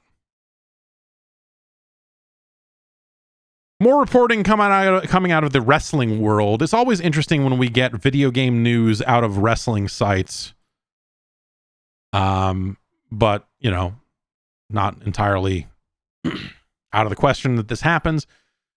Reporting is going around claiming that AEW Fight Forever, the first video game, the first wrestling game, I guess I should say, from AEW, is said to be a day one release for Xbox Game Pass. There's so much stuff we still don't know about AEW Fight Forever. The last we heard, it was supposed to be due out in the fall, and they have not given any kind of updated release date. They have really been quiet about the roster, and I imagine recent events around what some of that roster has been up to has probably made them wonder even more about like who is going to be in this fucking game. They showed it off at TGS, let people play it. People seem to like it, the way it plays, all that sort of stuff. Watching videos of it and seeing kind of what the controls are and all of that, I think it looks pretty interesting. I'm not really a fan of that Aki style of wrestling game. Never really have been. Though the time I spent training a client of mine to get better at the Royal Rumble mode in some of those games on N64 has given me at least some amount of appreciation for that style of game that I did not have before. But there's been no new assets, no other stuff. Like obviously the current cover is placeholder, and they will probably update the cover to that game on account of it has CM Punk on it, and that just seems like something they would not do for the whatever the shipping game is. And also, like, when is it going to come out? Do we think it will still come out sometime in the fall? Are they just like gearing it up for some kind of surprise release, and it's just going to drop like November or December 9th or something, and it just comes out and you're like, here it is. It's on Game Pass. Like, nah, I can't imagine that that's going to happen. Because there's just so much, and that game seems so strange because they're like, the last trailers and stuff they put out for it, it had a bunch of mini games in it, and they really spent a lot of time showing these mini games like baseball and some of the, and you're like, okay, like that's, it's nothing wrong with having that stuff in there, but it just feels like we haven't really established like wrestling game coverage, preview coverage of wrestling games traditionally. And, things are different now, but traditionally, all the preview coverage was focused on who the fuck is in this video game. Hey, who's on the roster to this video game? We would do Wrestler of the Week videos with THQ, exclusive roster reveal. Come back next Thursday for fucking No Mercy Thursday. Who is it this week? Scotty Too Hottie. And here's his entrance video. And someone had to write 2 paragraphs about Scotty Too Hottie, which is always fun. And so all of it was centered around who the fuck is in this game. And that's the stuff that there's just been a lot of swirling, even prior to anything that happened with, the wrestlers leaving the company or contract buyout rumors or what have you. The details about who is in this game and who isn't just seemed really crazy because like people who were with the company for a long time, like an Evil Uno, seemed like, it sounds like he is not in the game, which seems a little weird. And of course they, but apparently Cody Rhodes is still in at last reporting, even though he is no longer with the company. Wouldn't be the first time a wrestling roster has been out of date. And I assume CM Punk will remain in this video game. Right? Because if they have unless they negotiate some weird specific way, but if they did the work to put CM Punk in the game, leave him in the game. Don't put him on the cover, but like whatever. That's how wrestling rosters are done. Like sometimes you have people that are no longer with the company in the game. So unless there's some legal reason why they can't do that, like might as well do it. But just the number of people who are not in there, but I don't know. I think the question about like who the hell is on the AEW roster and who isn't is in real life is sometimes a weird question. So, having on top of that stuff, having the roster for the game feel so weird and all over the place is maybe not shocking. I don't know. This something about AEW Fight Forever feels like that maybe they bit off more than they can chew. Like they thought that they were going to be able to publish it themselves or something like that, and then realized like, oh, fuck, no. We've got to bring in a publisher. Let's do a deal because we need someone to distribute physical copies of these games, and we're not going to do that. So let's go with THQ because that's the classic name that did it originally. So yeah, it's a very strange situation. The initial source on this story is his name is Matt Black, and he writes for WrestleZone. And then those details about the game coming to Game Pass were corroborated by another writer. Matt Black, according to his Twitter bio anyway, which those are all accurate, is a former WWE Games guy.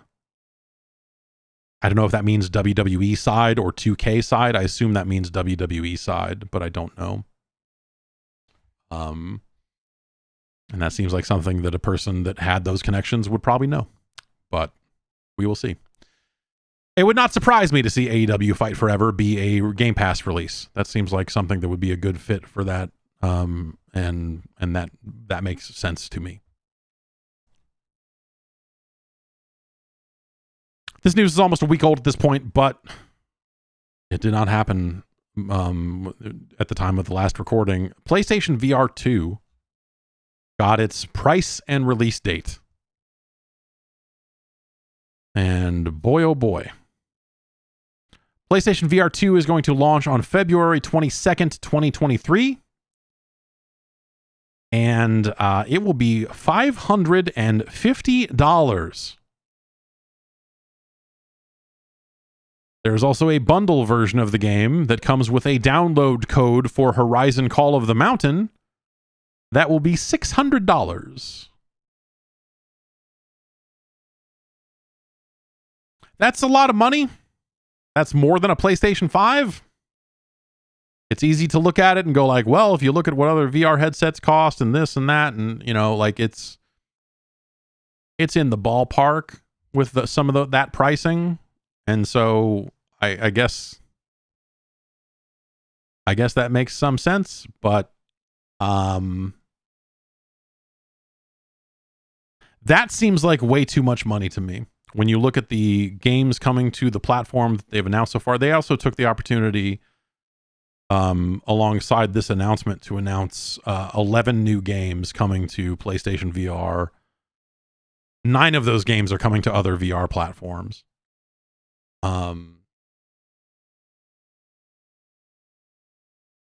And one of them is a VR Crossfire game. Remember Crossfire X? That Xbox Crossfire game that was absolutely terrible, made by Smilegate. Remember Crossfire, one of the most played games in the world, just not by anyone you know? They're making a VR Crossfire game called Crossfire Sierra Squad. Let's see here. Fierce paramilitary action between rival factions, Blacklist and Global Risk, in a variety of indoor and outdoor battle scenes with over 60 campaign missions will keep you riveted. 39 types of weapons.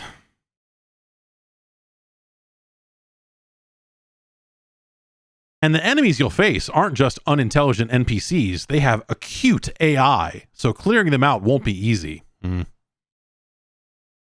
It'll have, looks like it'll have up to 4-player co-op.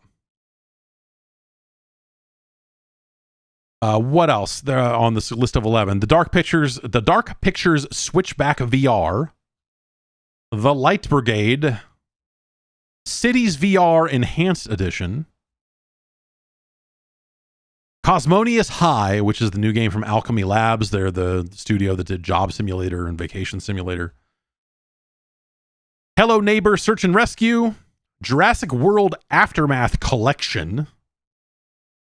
Pistol Whip VR. Zenith The Last City. So, yeah, like I said, a lot of this stuff is either already out or is coming out on other headsets. And so not all of these are exclusive to PlayStation VR 2. This, I feel like the conversation I would have about this is similar to the one we've been having about the Quest 2 price raise, the Quest Pro being out of control pricing wise, but also just the general flow of VR software and how much of it there is and isn't, and who is making it, and the budget of those games, and who's making big budget VR in this day and age.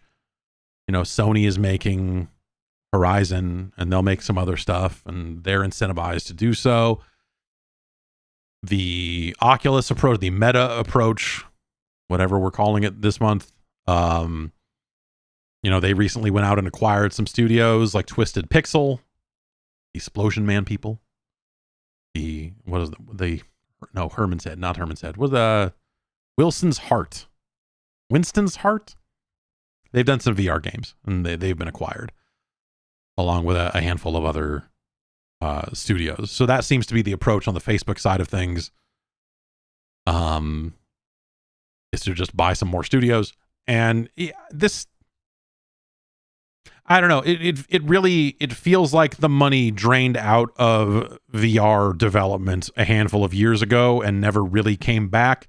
And so you have the hardware manufacturers being strongly incentivized to try to make some bigger budget games or to fund some bigger budget games, but the venture capital that was like funding these early VR studios because they were like, this is going to be the future and we've got to be in on the ground floor, like that stuff dried up a long time ago. And so it just doesn't feel like the incentives are in place for studios to go make a big VR game. And so when you put out a headset that is $550 on top of the price of a PlayStation 5, is that going to create an install base that then further incentivizes bigger VR game development? To me, the answer is absolutely not.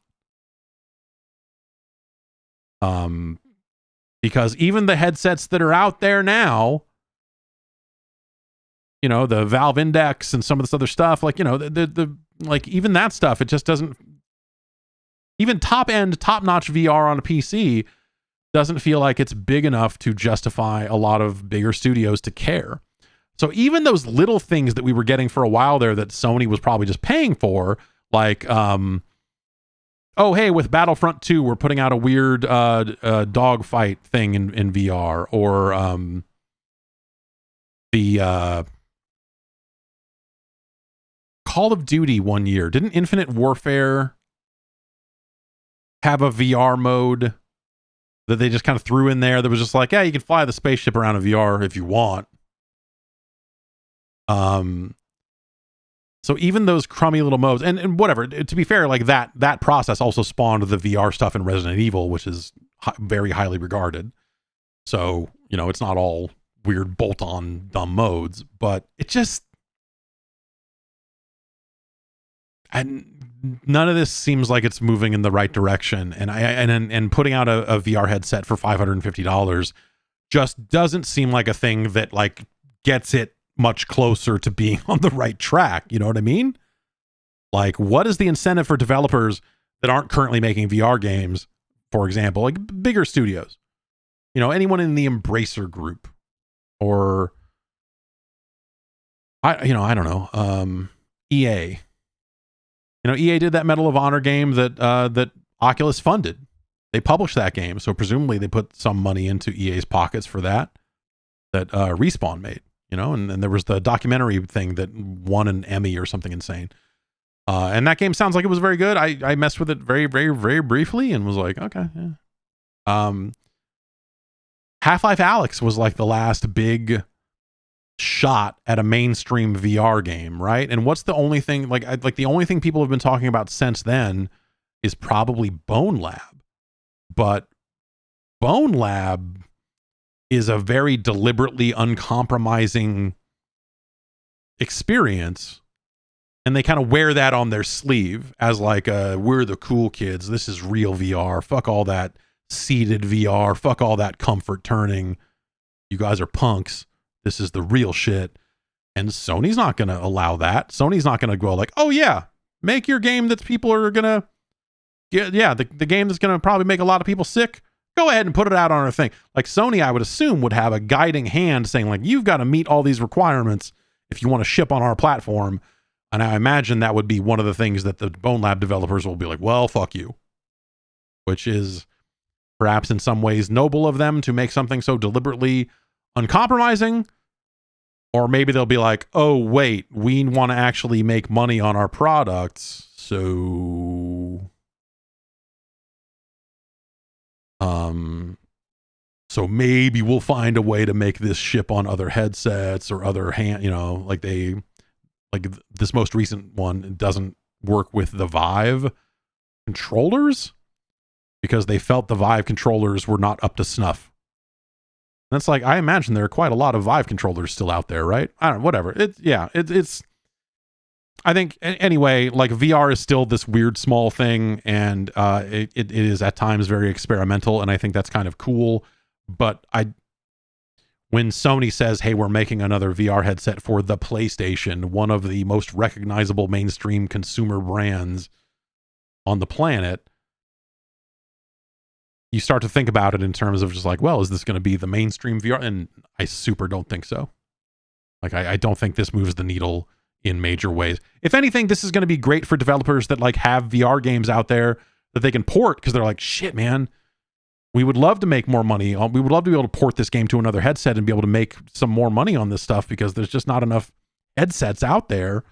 So for them, this will probably be great, but that also means we'll probably just see a lot of fucking ports, right? So I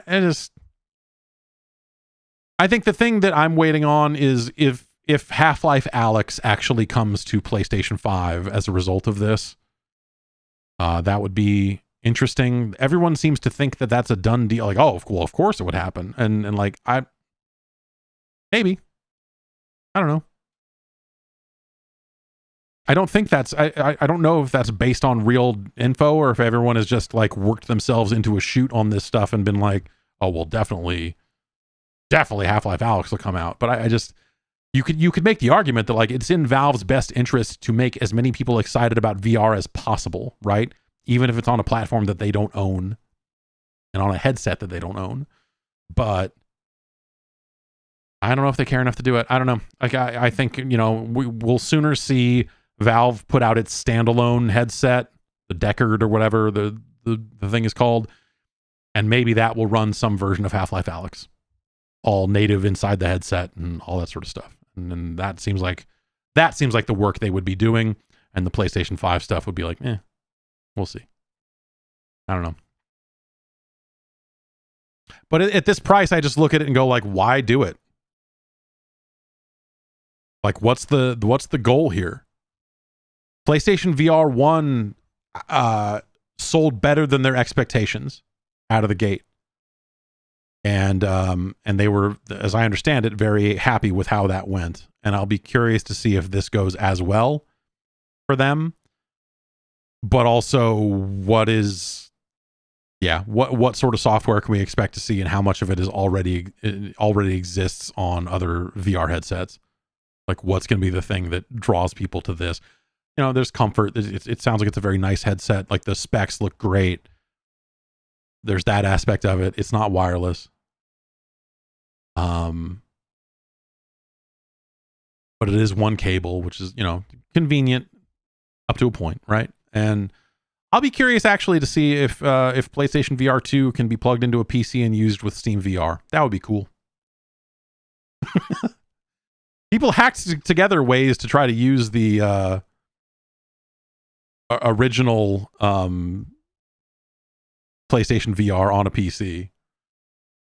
Oh, we've got a breaking tweet out of the AEW Games account, according to Nannerpuss on the Discord.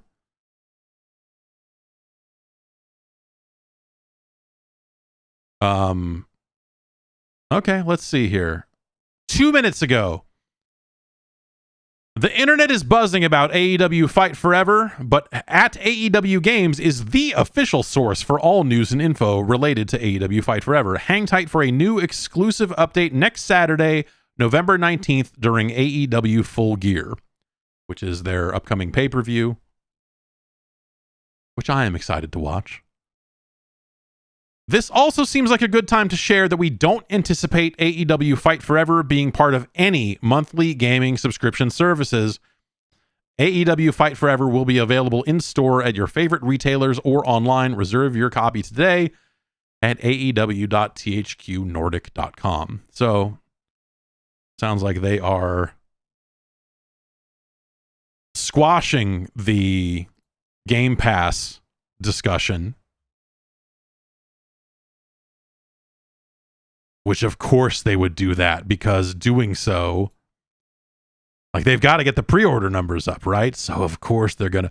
This is the problem. You can't talk about even wrestling video games. The conspiracy brain kicks in. It's like, oh, this is what they want you to think. That bite mark was painted on. Whatever.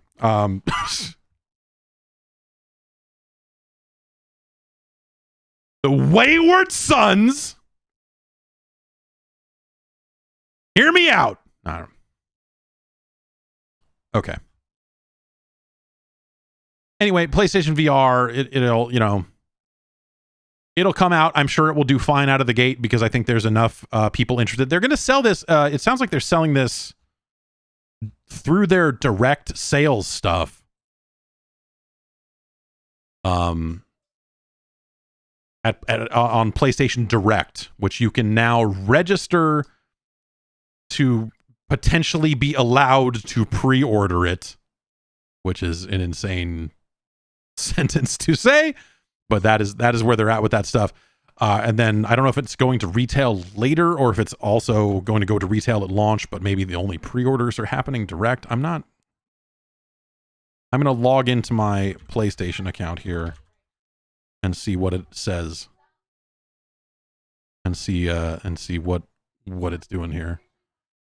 Please solve this puzzle so we know you are a real person. Pick the image where all animals are walking in the same direction as the arrow. That's that one. One done. Okay. I think it's going to let me in now. Oh, wait. Now I got to do my two-factor stuff, even though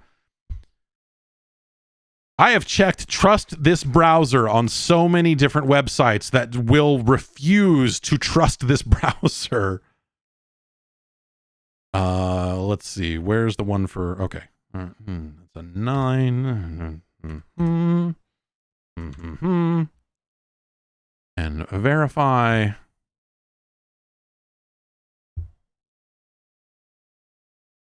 So what they're doing is, yes, you can register for an exclusive invite to pre-order PSVR2. If selected, we will contact you via email with details. PlayStation 5 console required. I'm going to click register now. And it says, thank you for registering. Can I register more than once? Registering more than once will not increase your opportunity of being selected. Can I pre-order more than one PSVR 2? No. More than 20 games are currently in development for PSVR 2 from PlayStation Studios and third-party partners, including Resident Evil Village, The Walking Dead, Saints and Sinners Chapter 2 Retribution, No Man's Sky, Star Wars Tales from the Galaxy's Edge, Demio, and the PSVR 2 exclusive Horizon Call of the Mountain. Yeah, man, it's... you know what? The thing I don't doubt is I don't doubt that headset will be really fucking good. You know? And the rest of it is just like, the price, is that gonna, like, how's all that stuff gonna shake out? We'll see. Last story here. Electronic Arts is going to stop further development and investment in the Project Cars series, according to GamesIndustry.biz. The team at Slightly Mad Studios has been working on Project Cars for some time now. And Project Cars 1 and 2, well regarded. Project Cars 3 came out, and boy, people seemed unhappy in terms of it being too arcadey, not enough of a sim, all that sort of stuff. Like, people seemed incredibly disappointed with Project Cars 3. Project Cars 1 and 2, I think, are going to go off sale pretty soon here because the licenses for cars and stuff like that are going to expire, and so there's a bit of a problem there. And now that EA has acquired Codemasters and all these different car games and all this other stuff, they've said, nah, we're not going to make any more Project Cars games, which, again, given what Project Cars 3 is, doesn't seem too surprising. And people are angry about how Project Cars 3 went down. So this initially started with an internal announcement that then GamesIndustry.biz got a quote on, but the internal announcement said, employees working on Project Cars will be moved into suitable roles wherever they can. And yeah, where does Project Cars fit in the larger EA racing and driving game portfolio now that you're kind of in there with Need for Speed and some of this other stuff? Like, maybe it doesn't make sense. They did have another Project Cars project in the works, whether that was 4 or maybe they were going to do the right thing and spin off a different sub brand for their arcadey stuff, or whatever it ended up being. They did GI.biz did get a quote out of EA. Today we announced internally an update to our racing portfolio. Following an evaluation of the next Project Cars title and its longer-term growth potential, we have made the decision to stop further development and investment for the franchise. Decisions like these are very hard, but allow us to prioritize our focus in areas where we believe we have the strongest opportunity to create experiences that fans will love. We are focusing on our strengths in our racing portfolio, particularly licensed IP and open world experiences, and expanding our franchises to be more socially led with long-term live services that will engage global communities. Games are at the heart of sports and racing entertainment, and with shifting fan expectations, they're tipping their hands. Slightly Mad's gonna be working on a new Need for Speed Shift, right? Right? No, not right. With shifting fan expectations, we recognize the need to evolve our games beyond pure play, providing experiences for fans to also watch, create, and connect with their friends. This sounds like a top level, man, what a statement. This just sounds like the CEO telling people what all EA games need to do. They need to provide experiences for fans to also watch, create, and connect with their friends. That seems like a mission statement across the company, not just a racing thing. We are working with everyone impacted by this decision to place them into suitable roles across our EA Sports and Racing portfolio, as well as other parts of EA wherever we can. Our priority now is on providing as much support as possible to our people through this transition. I thought that statement, that bit there, we recognize the need to evolve our games beyond pure play, providing experiences for fans to also watch, create, and connect with their friends. And also, we are focusing on our strength in our racing portfolio, particularly licensed IP, which is the F1 franchise, right? They have that, right? And open world experiences, which is what Need for Speed has been for a while. And expanding our franchises to be more socially led with long-term live services that will engage global communities. So I wonder if we ever see a free-to-play Need for Speed. Skate, the Skate reboot seems like the big test. The next big test for like what is the future of EA games. Ow, I just hit my knee on my desk very hard. Oh, very hard. Oh my God, so very hard. I blame Need for Speed. God damn. Oh. Oh, it's okay. It's okay. We'll be okay. It's going to be all right. Okay. Anyway. Ouch. The way Skate seems to be going about doing the live game thing could be a template for how they try to move forward. And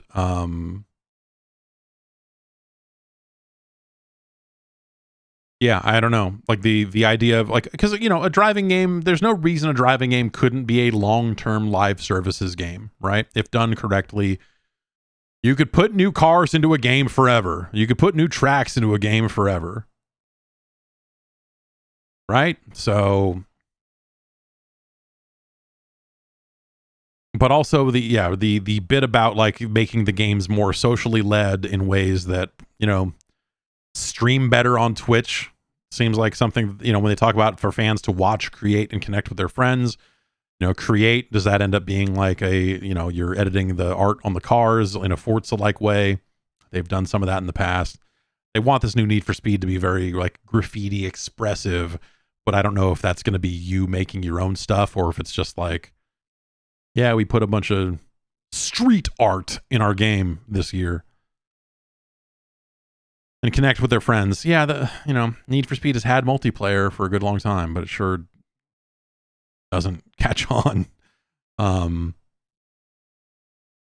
I feel like even at launch, the Need for Speed games always felt weirdly empty. And it's usually because like, hey, it's this big open world game without a lot of ways to draw those players together in interesting ways, So it's like you call up the big map and you see an icon halfway across the city with like a name on it. It's just like, all right, here's Butt Stallion 800 over here fucking driving a Hemi, bro.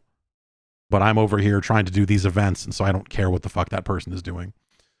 They have not done a good job with that stuff.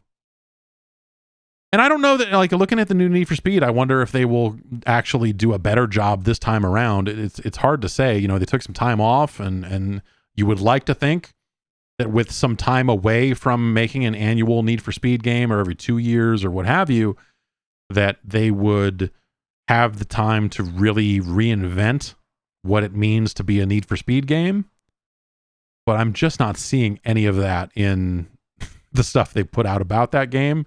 It makes me wonder if that's just going to be like yet another Need for Speed game, which is unfortunate. I'm very fascinated about that game and what it's going to be because they took all that time off, and the Need for Speed games used to be very good, and then they haven't been for some time now. And I wish that they would get it back because there's just not a lot of, Project Cars, like the shutting down Project Cars, I think makes a ton of sense when you look at all the ill will created by Project Cars 3. It's not a huge surprise that, yeah, okay, I guess I could see them scrapping that franchise. They've got 9,000 other racing games from Codemasters plus Need for Speed, if you want to count that. So they just don't need it.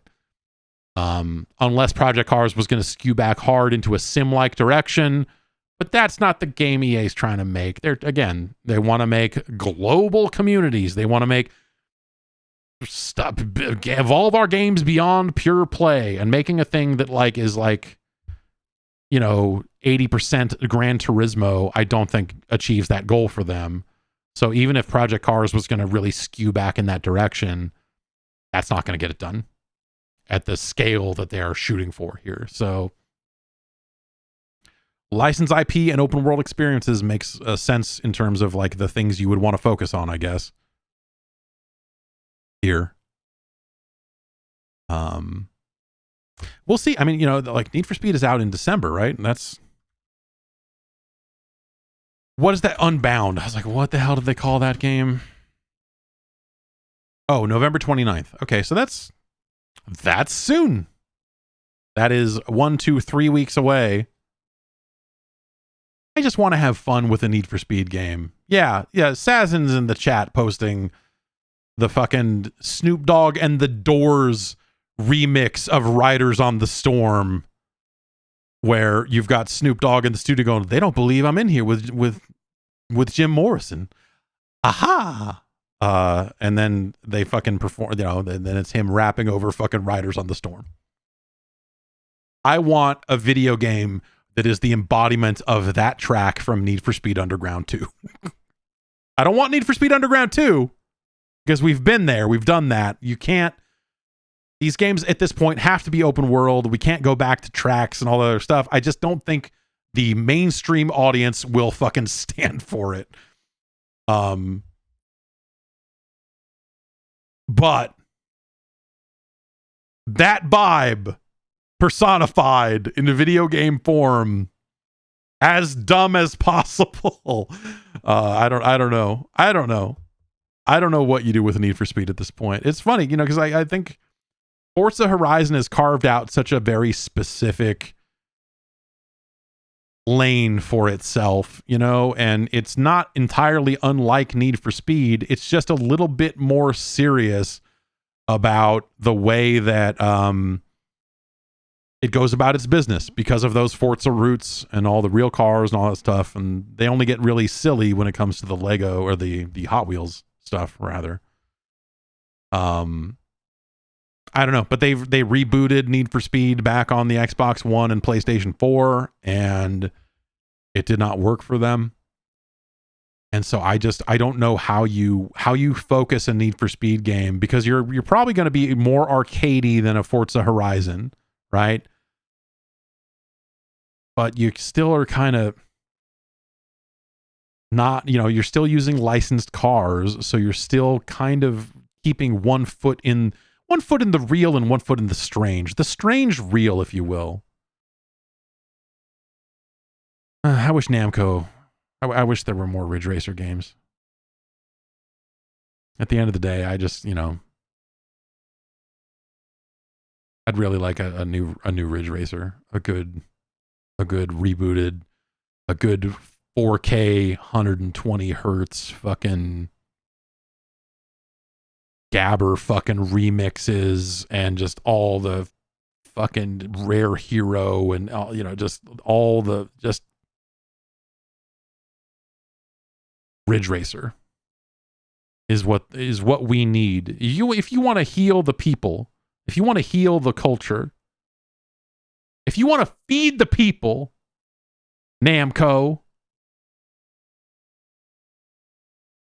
put out a big, crazy Ridge Racer reboot. I would play it. I don't know how you make Ridge Racer a big mainstream, wide appeal game in this day and age either. But Namco doesn't seem like they're, necessarily on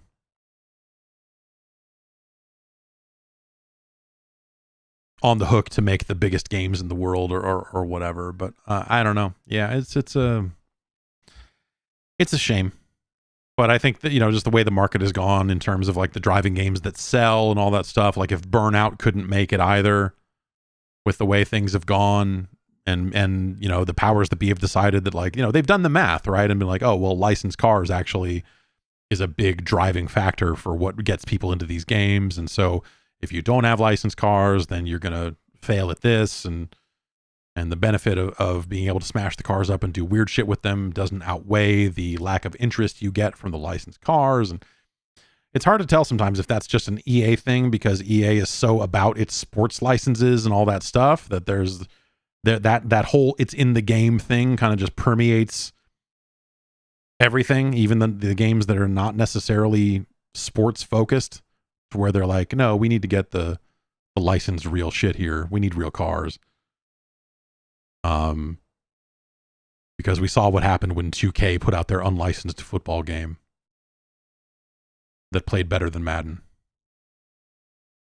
Oh, I somehow forgot that A$AP Rocky is in the new Need for Speed game.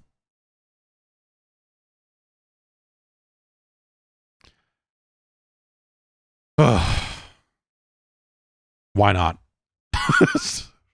Why not? I don't know. That's it for the news. In terms of what's going on this week, we covered Sonic Frontiers. It's out now. God of War Ragnarok is out, I think, in some parts of the world right now, and it is worming its way onto store shelves along with the time zones and all that sort of stuff over the next 20 hours or so, 18 hours, whatever it is. And the Halo Infinite Winter Update is supposed to be out right now. That was supposed to hit around 10 a.m. a couple hours ago. And that is supposed to bring with it a beta for Forge mode and a revamp for earning XP and a bunch of other stuff along the way. Maybe not quite as much stuff as people want, but I am definitely going to be checking that out. I am very interested to see what they have done with Halo. This time, you got to feel for them up to a certain point. I feel for them up to a point on the Halo Infinite stuff, because I feel like that is a really good game that I don't know what the problem is, if it is like, hey, this engine, like we've got a mountain of tech debt here. There's all the stuff about like, oh, are they going to replatform it on Unreal Engine or something like that? Like, that would be a potential way of addressing some of that stuff. I don't know, retrofit their content pipeline to maybe work a little bit better for the years ahead. But yeah, it's a game that feels like it has solid bones in terms of how it plays, but boy, oh boy, it just feels like, and you wonder, like, do you think they can turn Halo Infinite around in a way that will make everyone happy about it? I guess they managed to do it mostly with Master Chief Collection, right? Because people were fucking pissed about the Master Chief Collection, and they spent years digging themselves out of that hole to where now people are like, hey, Master Chief Collection, pretty good. But it feels like they missed their window. They missed their shot, that like they'll continue to, they'll make it right eventually. They'll eventually have enough content in that game that people will feel good about it. Presumably, but like the vibes, if you will, the vibes coming off of Halo Infinite are rotten. They are, the community has been so mad for so long that it's hard to imagine a scenario where they do enough all at once to really flip that and get people excited again. Little by little, they'll probably get there, but like they almost need something big and dramatic, and I don't know that this winter update is going to be it. But we'll see. I will come back to that game and I will see what is in this winter update, and I will go around Forge mode and make some silly stuff. I always like to make infinitely spawning explosive boxes that would just fall and explode over and over again. That was my big Forge mode thing. Yeah. Yeah, we'll see. I don't know. God, people in the Discord are putting a lot of tweets up about, or they're pasting in a lot of tweets up, like from the Need for Speed account, that make me very feel very ill at ease about what this is going to be. So this one from November 1st says, it's like, these are all bullet points. Palace, need for steez. 4 new intensely branded motors. Palace driving effects. Full Palace wardrobe selection. Pre-order to get 3 days early access. So like they've gone and done a bunch of work with, oh right, that's the way Palace actually always talks, is that bullet pointed kind of dumb fucking thing. That's their whole style, right? That's why they're doing that. And what else do we have here? Versace. I guess the fucking Versace pants. Fuck this.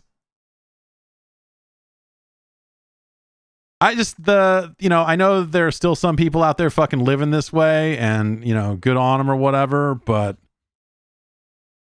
doesn't it just feel like the whole hype beast thing, that whole like style, that whole visual style is fucking so done. like looking at Need for Speed and some of the stuff they're doing, and now looking at the the brands they are kind of bringing in around the edges for clothing and stuff like that. This seems incredibly fucking corny to me. Like, it just feels out of pace. Like, it's just not, like, that's not, like, people are not, like, there are some people that are still about that shit, but, like, people are just, like, not about it in the same way. It's just so not the fucking thing anymore. Not that I'm some fucking master finger on the fucking pulse type dude at this point, but, like, I feel like I know enough to know that, like, this shit is fucking, if you were putting this game out fucking 3.5 years ago, maybe you could have got, like, pre-pandemic, maybe you could have fucking done this shit, but, like, is Supreme in it? Did they go all the fucking way cornball with this shit? I don't know. Anyway, Need for Speed's out December 3rd, unless you pre-order. And then you get it November 29th, I guess. Why don't we take a look at some emails? Podcast@guard.bike is the email address that you will send your emails into if you want me to read them. And read them I will. And some I will select for use on the show. Let's see here. A few came in while we were recording, so maybe I'll select a few of those as well while we're at it.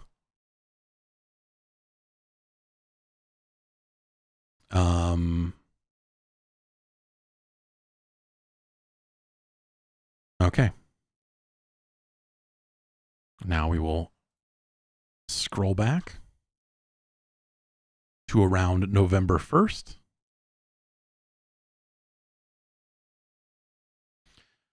Jordan writes in and says, this last month has been quite a wild ride for gaming content, considering G4's untimely end and a bunch of shifts in online maker spaces. Recently, I was reading The Oral History of Games Master, a book about the 1990s video game show from the UK, and many parallels with what happened on Game Boys to Men with CES and Street Fighter 2, etc.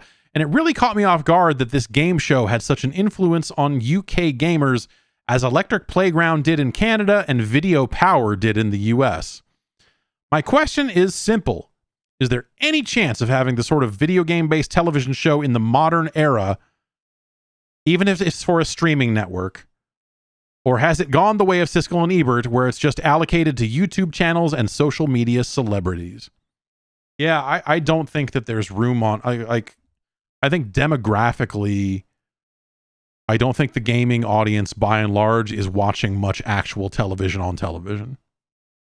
And so... And I don't think they're watching much like like linear programming or whatever. It's one of those reasons why wrestling is still a valuable property, is because it does have that kind of, it's live, and so it becomes that kind of appointment television sort of thing that can get people in younger demographics to tune in to actual television.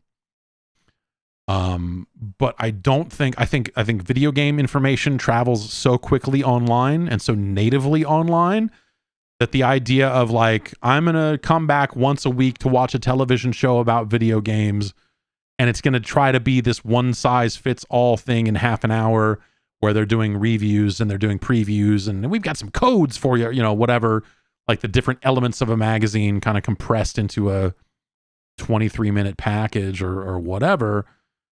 I don't think it does the subject matter enough justice. I think video games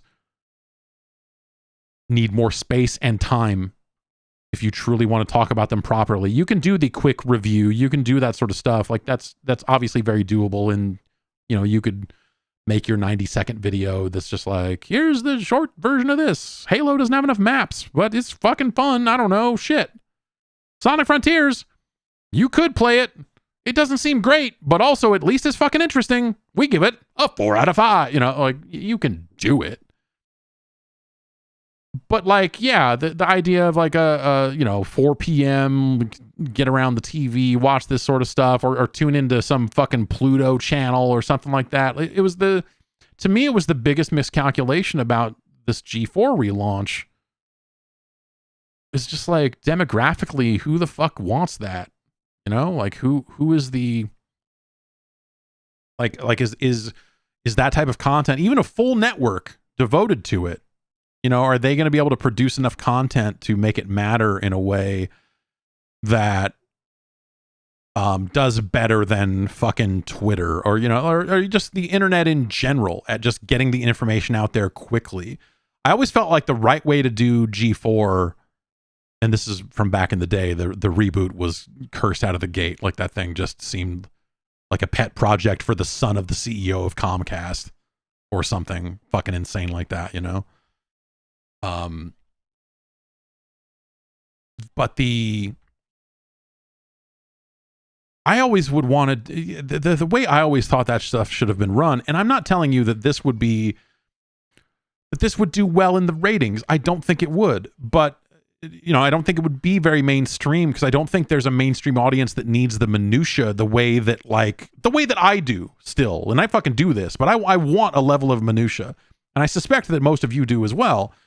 I would want to be like fucking breaking into programming all the time. But breaking news, this shit just happened. AEW just said that their game's not going to Game Pass. Anyway, now back to fucking cheaters, you know, or whatever.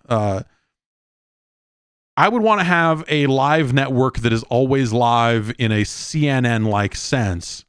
It still has its programming and still has its regular stuff, but is kind of like always there with the latest, you know?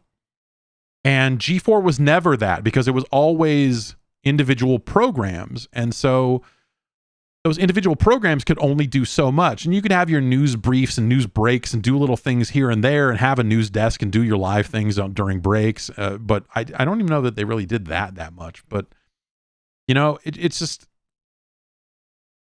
I think that's the sort of thing that I would want out of a 24/7 network devoted to gaming, is like the sort of thing that you leave on and you fucking find all that shit out. But it was never that, you know? And so instead it was always dated. X-Play was the most up-to-date thing they had. Attack of the Show was at least like live, right? And so you know, you did have that stuff, but like, I would make that station be 24/7 live, or at least like live during American daylight hours and evening time and all that other stuff. And then maybe at night you do some packages or some, you know, whatever for your overnights. Infomercials probably, really. But I would want something that was always fresh and always fucking ready to go. And always had the latest, and always was like, hey, we're going to, you know, but also we're going to play some of this game for an hour. And now I remember hearing stories about like G4 trying to cover M-rated games and how hard that was for them. And so just even for out of the get-go, as more and more M-rated games come out and that happens more and more, the idea of just like, we're going to stream, we're going to play an hour of this video game on television. That's what I would want, is a lot of what we're getting online now. So, you know, it kind of doesn't need to exist because there's so much of it online now that the idea of just like, what's a television channel?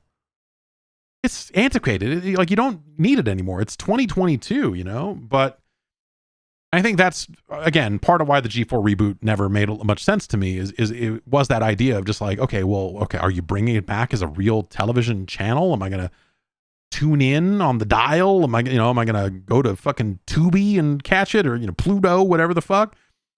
And the answer was like, I guess it technically was on, it was on YouTube TV, because I saw some emails going around saying it's going to be discontinued off of YouTube TV today or tomorrow or something like that, now that the network's shutting down. But it just, yeah, I don't know. Like, that's the sort of thing I would want, but I don't think that there are enough people. I don't think there are enough players out there that really need that, you know? So it's just kind of caught in the middle. And you know, like, people that are very casual players don't really need anything that G4 or any kind of gaming focused television show would have to offer, because they just absorb what they absorb through osmosis. You know, they're uncritically just like, oh, I don't know, new NBA 2K is out, we're buying that. Wait, don't you complain about that game and how much it sucks every single year? Yeah, but It's not like there's other basketball games coming out, so we're just going to buy that again. And you know, those people don't want to watch fucking television about games either. So I don't know what you'd produce for that sort of stuff. You know, could you do 24 hours of an X-Play like show? No, sort of, but you would want review coverage. You would want, and you know, you would probably figure out a way to revisit things throughout the day, right? If you had your review of God of War, you would figure out like, okay, well, we're going to run that review once an hour.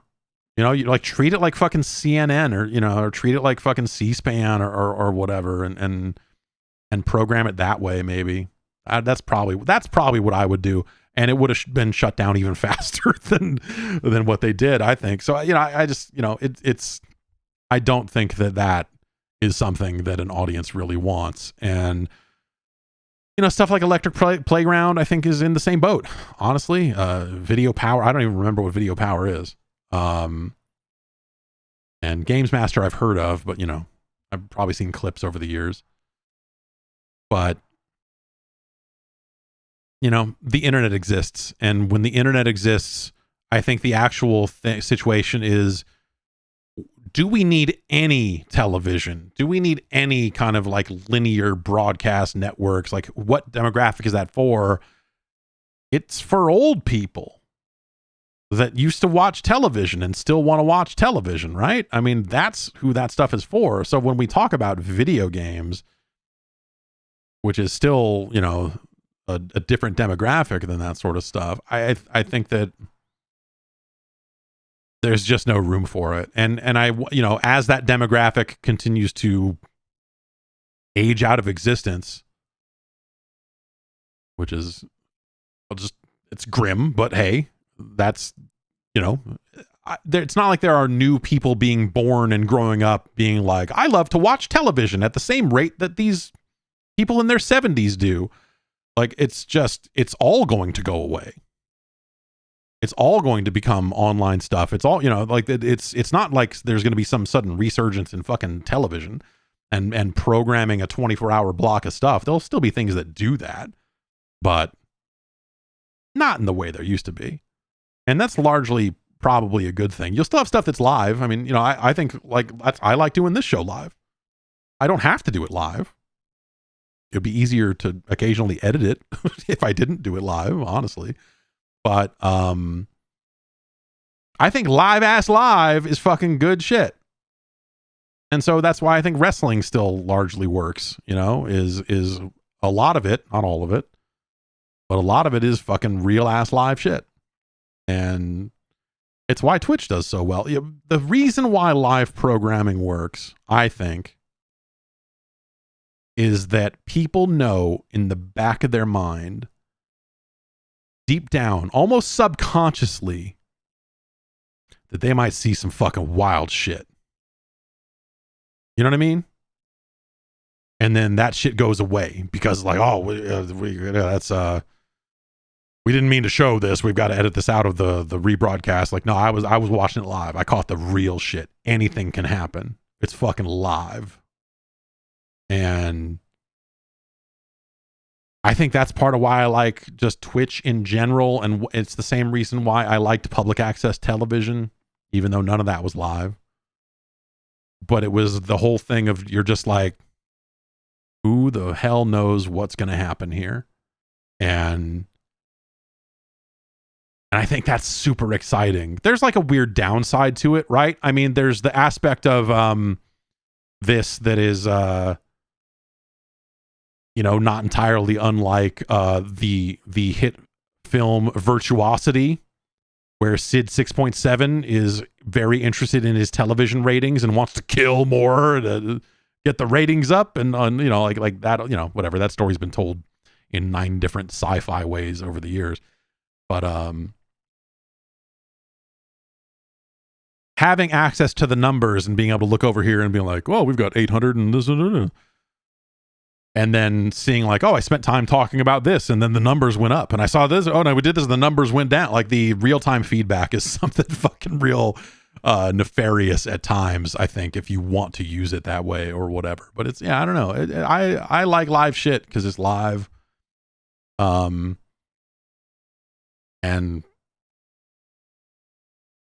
yeah, I don't know. I think that there's room for produced stuff, obviously, but there's nothing about that edge of your seat. Here we go. What the hell's going to happen? And I think, again, I think subconsciously there's an audience for people that wants to see something fucking crazy go down. Or interaction.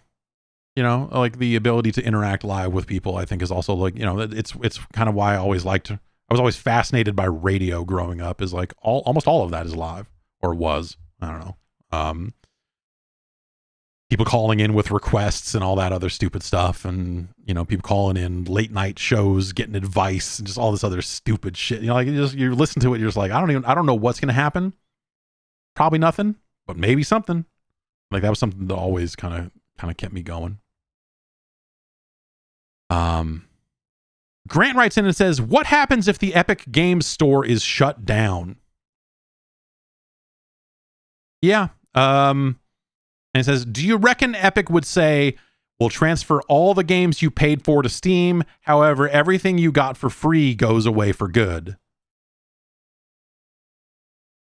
I would actually, you know, because of the way the transactions go and you know, because of the court documents that, you know, leaked about how Epic pays for those free games, I would assume that would just be a license transfer that wouldn't necessarily incur any additional cost.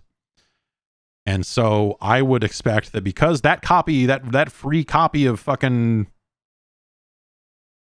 what I don't even know what's a recent free game, Prey, as the Chrononaut saying Prey, like your free copy of Prey, Epic already paid the developers and the publishers for that. So you would like to think that those would all transfer over.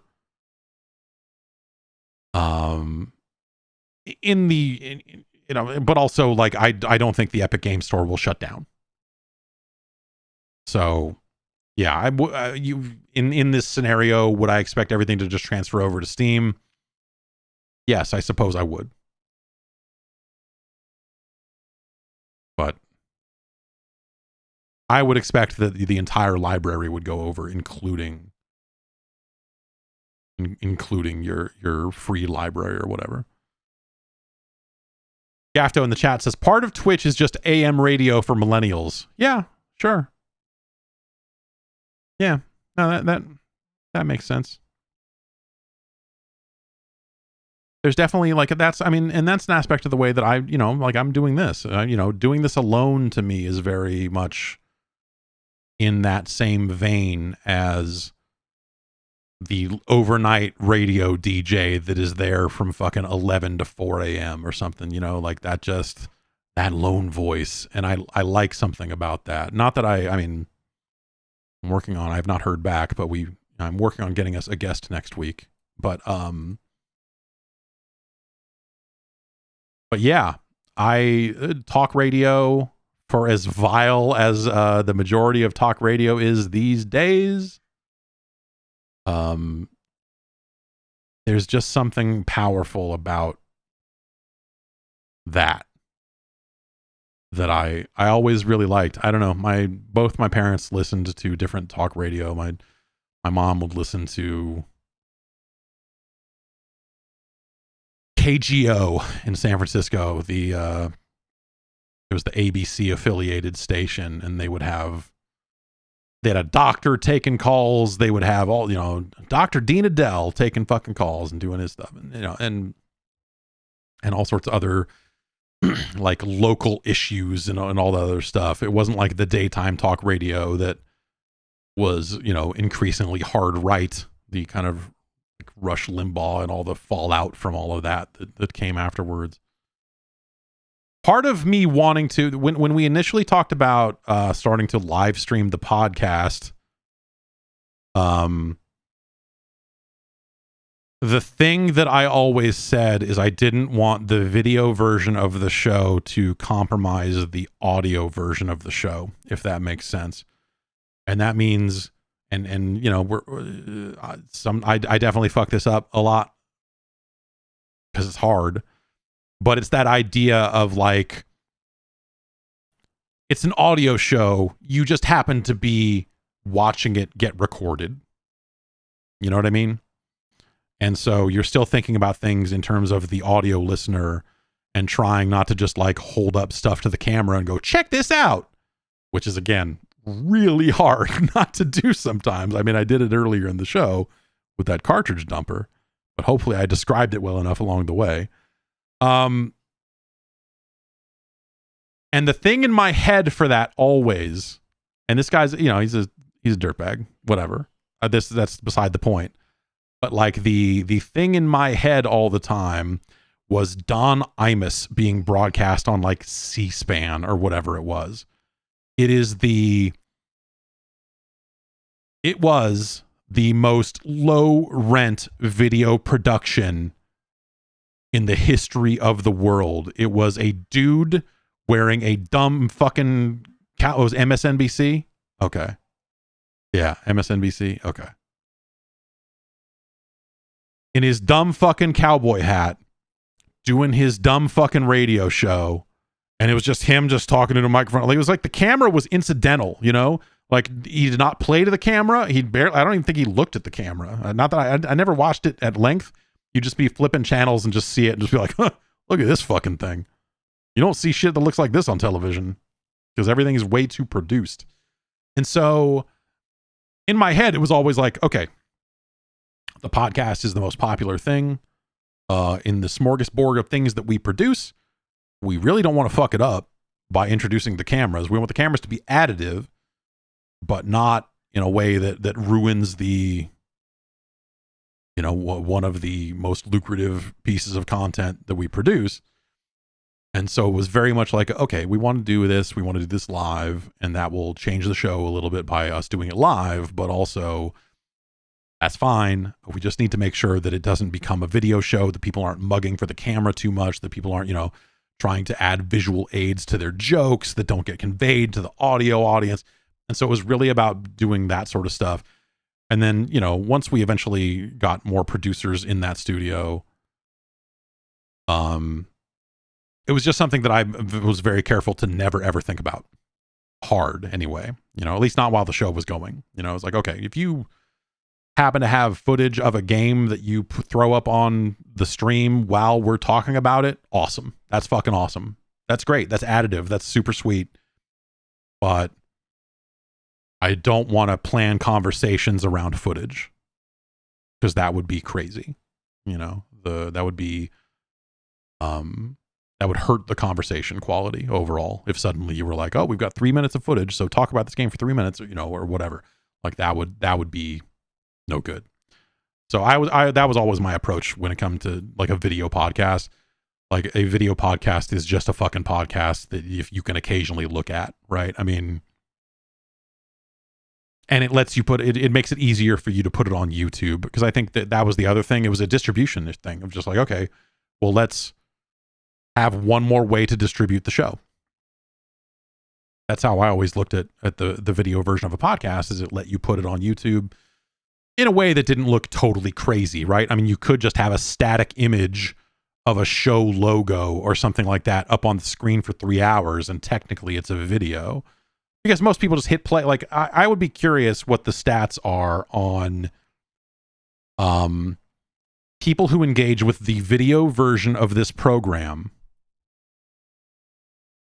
who also like look at it, that are like dead set looking at it, like watching me do this. You know what I mean?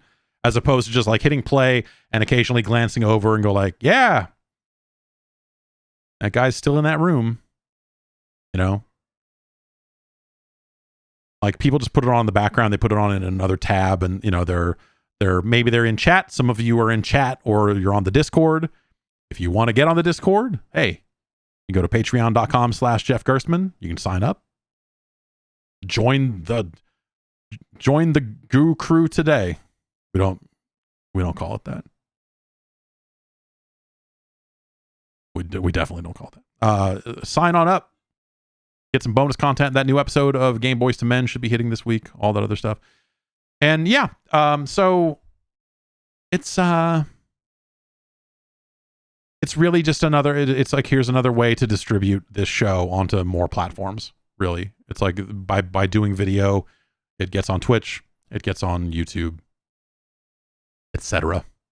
If I had time, I would cut up highlights from this show and put it on YouTube Shorts and TikTok, Instagram Reels, other platforms that still seem to exist. Man, social media, am I right? You having fun with this fucking weird train wreck? I kind of am and kind of not. I don't know. It's fucking like fun to watch Twitter like kind of fucking fall apart in real time. But also it's like I'm sick of talking. Well, I'm sick of reading about it. And so that's why I maybe don't want to spend a ton of time talking about it right here, right now, because the entirety of social media right now is about social media. And boy, oh boy, I'm fucking sick of fucking looking at it. But it is fascinating to watch that thing spin apart in real time, in a variety of ways. It is a slow motion car crash that you wonder if you're just going to wake up one day and be like, oh, it was a fast motion car crash and now we're done. Or who knows, man. I think we'll get sold at a loss someday to someone else who will fuck it up even more or something. I don't know.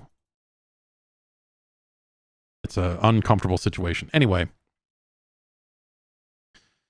John from Birmingham writes in and says, I recently got my first modded console. It's not anything too crazy, just a Japanese GameCube with a switch on the back that makes it able to play NTSC U region games as well. I play a lot of Japanese games being able to speak the language, and a lot of classic GameCube games are very expensive in the PAL and NTSC North America region right now. It also works with a UK power adapter, so I don't have to worry about using a wattage converter. I cooked a Japanese N64 this way as a kid. Yeah, the older consoles and the wattage thing. I bought a step-down converter when I bought my Famicom Twin, which is it's a Famicom that has the disk system stuff built right in. It's cool. It's cool, man. it's fucking neat.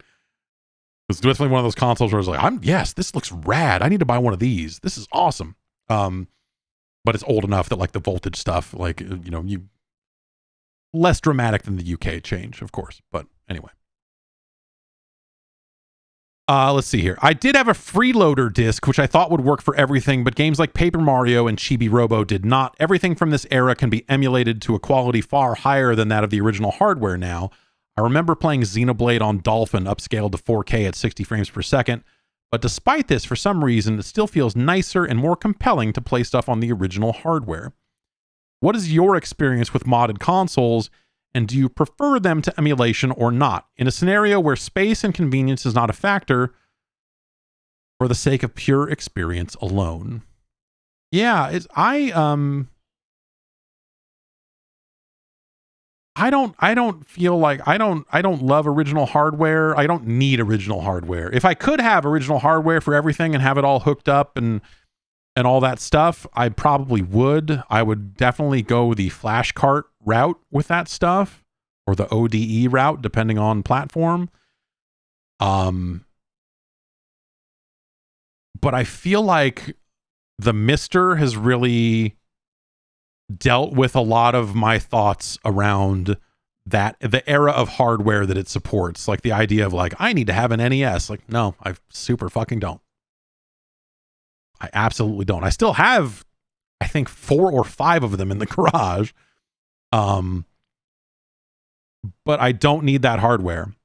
Even with a flash card. Like, even if I modded it so it was HDMI out, or, if it was RGB out into a fucking scan converter that hooked up to my modern TV or whatever, so I would still have that level of convenience. Like, no, I don't have like a special place in my heart for that sort of stuff. But that said, like 3DO emulation is really quite good these days. Like that stuff runs quite well. But when the 3DO ODE became available, as seen here, underneath this box of Super Famicom cartridges I have over here. I bought one as soon as I could. So I was like, oh, fuck yeah, man. I'm just going to have an SD card full of 3DO games and they're going to boot on a real 3DO. That'll be crazy. And it's awesome. And so when I see a fully kitted out Dreamcast, you know what I mean? That's got like the DC HDMI stuff in it. So it's, you know, spitting out to modern televisions really easily. And it's got, whether it's a mode or a GDMU or whatever, like it's got some kind of ODE in it. So it's loading games that way instead of off the disc. That stuff looks super awesome. And I remember seeing Peter Brown's Dreamcast that had been all fucking done up and just being like, man, this looks so fucking cool. This would be so cool to have. I should get one of these things. And then I was just like, but Dreamcast emulation is really good. It's not perfect. It's close. Like, I don't know. And it was just enough hemming and hawing that prevented me from doing it. But I would really like to have one for Saturn for some reason, even though Saturn emulation is getting really good. I would love to have a fully kitted out CDI, but I don't think that even exists. I don't think anyone made an ODE for the CDI, but boy, I wish that they would. If I could just get a CDI with the MPEG cartridge so that it plays videos and what have you, I would love to be able to look at that entire library and have it run well, because CDI emulation sucks. That's the theme with me. If something is super well emulated and I can play it in a variety of different ways, especially on the Mister, but even just, you know, hey, there's a really good 3DO core for RetroArch. Opera is FreeDO is a really good 3DO emulator. You know, the better that stuff is, the less likely I'm going to want the real hardware because I don't really need it. And so that's why I'm like, oh, well, I'll probably hang on to my 360 and PS3 discs for a good long time because that stuff's not quite there. It's getting better all the time. But and those files are big, and sometimes you don't want to devote a hard drive to all of that sort of stuff. I mean, God, a complete PlayStation 1 collection, unzipped, bin queue, is something like, I want to say it's like 14 terabytes or something. I forget what it is, but it's a lot of space. So, you know, it's, in some cases it's just easier to keep boxes in the garage. But yeah, I would love a CDI ODE and have that spit out RGB and all other stuff. That would be super awesome to just be able to experience all of the like BF Goodrich tire catalogs that came out on CDI, all the weird German product catalogs that came out. Like, I would love to be able to just see all of that stuff the way it was originally seen.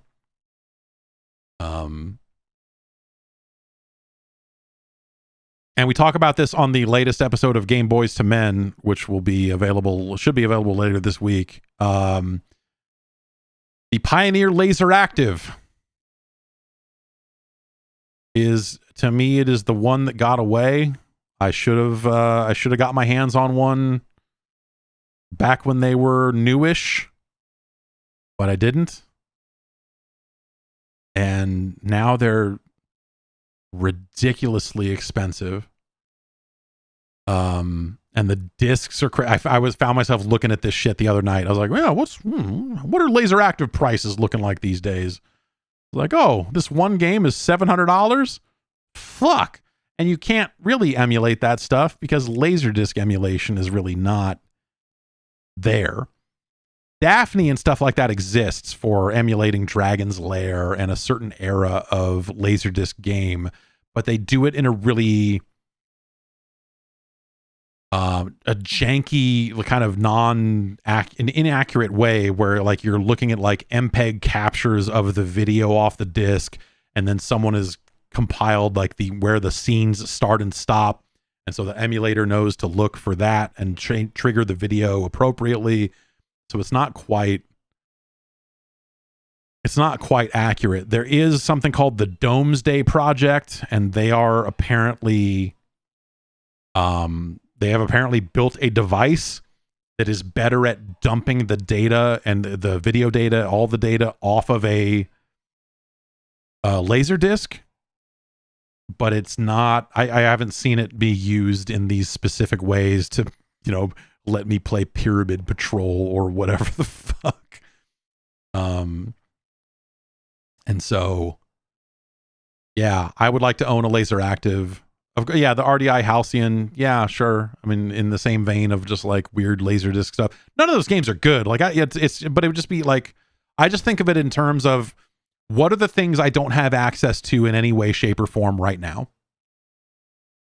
When it comes to just like, what are the things I would like to have hardware wise? It's always going to be stuff like that. Because if it's like, oh yeah, it'd be cool to buy you know, I don't even know. Like, it'd be cool to have every Neo Geo cartridge. Like, yeah, it would. It would be neat to have that stuff, but you don't need to. In this day and age, that stuff exists in so many different ways. It exists in so many different ways. You don't need to own a single cartridge or the hardware, or you could buy the hardware and buy a cartridge that will store every game ever made on it. So if you want to play on a real hardware, you can still do that. But it's just not, you know, you can have that experience in other ways now. And so I look at it as, what are the things that I straight up don't have and straight up can't get my hands on easily, or things that are actually really hard to wrap your mind around without the original article in front of you. And that's how I almost bought a Sharp X68000, because that's a Japanese computer with a Japanese keyboard on it. And sometimes you just like when you are emulating that device, or there's a Mr. Core for it now, it's really hard to figure out, like, what is this asking me to do? Like, oh, it's asking me to change floppies from disk 1 to disk 2, or it's a 3-disc game and I only have 2 floppy drives, so I need to remove disk 1 from drive 1 and put disk 3 in there and do, you know, like those sorts of things are sometimes really hard to like picture in your brain without the real hardware in front of you. And so that's led to like thoughts like that, you know? So when I think about like stuff I would want to have set up and stuff that I would be like, oh, what if I could do this? All of it is stuff like that. That's like either completely unemulated, really difficult to emulate well, or whatever, like things that are well emulated. And the Mister is the Mister is the sort of thing that you could clear out half a garage off a Mister. You could be like, I don't need to own any of these 8-bit Nintendo games. I could ditch my entire 16-bit software catalog, all my Genesis games, all of my SNES games, all of my Sega CD games. I could sell all of that stuff. I'm not going to do that. Because there are a handful of things that I am sentimental about. And Genesis cartridges, yeah, they look cool in the case. They look good. They look good. You know? So, but I am this box of fucking Super Famicom tapes that we bought off eBay for $1 a game and got like the worst fucking games in the world. I'm getting screwdrivers in the mail today. Fucking Gambit screwdrivers, so that I can take them apart and take pictures of the circuit boards if needed for the folks at No Intro. If they don't have that stuff, I think they have most of this because none of this is rare. I'm going to redump all these games and fucking take pictures of them for those people if they need them. And then I'm going to fucking get rid of them. Because I don't need this box in my life. I have no sentimental attachment to these games. And so I'm just going to get them out of my life. And we'll see how far it goes from there. If I start doing US stuff, or if I start like, oh, you know, yeah, these SNES games, like I could see myself getting rid of a lot of SNES games. But when I look at the games I own for Genesis, I there's a feeling where I want to hoard them. You know what I mean? I don't know why that is. It's just the way it is. But anything that came on disc, any kind of CD-ROM stuff, I think I'll probably keep. Got to make room for that credit pig tape. Yeah, I haven't even given my address to the credit pig tape, man. I don't know what the fuck's going on there. Out there getting his teeth pulled out, but meanwhile, I'm here with no credit pig tape. That seems like some crazy bullshit to me. But yeah, no, there's just a bunch of stuff that I don't really need to own. And some of it is, like, it would be nice to have like a really good ColecoVision or Intellivision that was, very easily set up and could very easily run through modern TVs or a capture card or whatever. And that's specifically because they have insane controllers. So when you're emulating an Intellivision, it sucks. Also, the Intellivision sucks, but setting that aside for a moment here, the Intellivision controller is just fucking weird. The Atari 5200 controller is just fucking weird. And so there's a soft spot for that stuff that I look at and go like, well, it's really difficult to play these games accurately without the proper controller. And maybe those are best solved by let me get a USB adapter for an Intellivision controller. I can't believe I'm even saying this out loud. That's a fucking terrible idea. And then at least you've got the controller and you can just USB hook it up to a PC and do that. But like, am I going to go get the Coleco sports controller?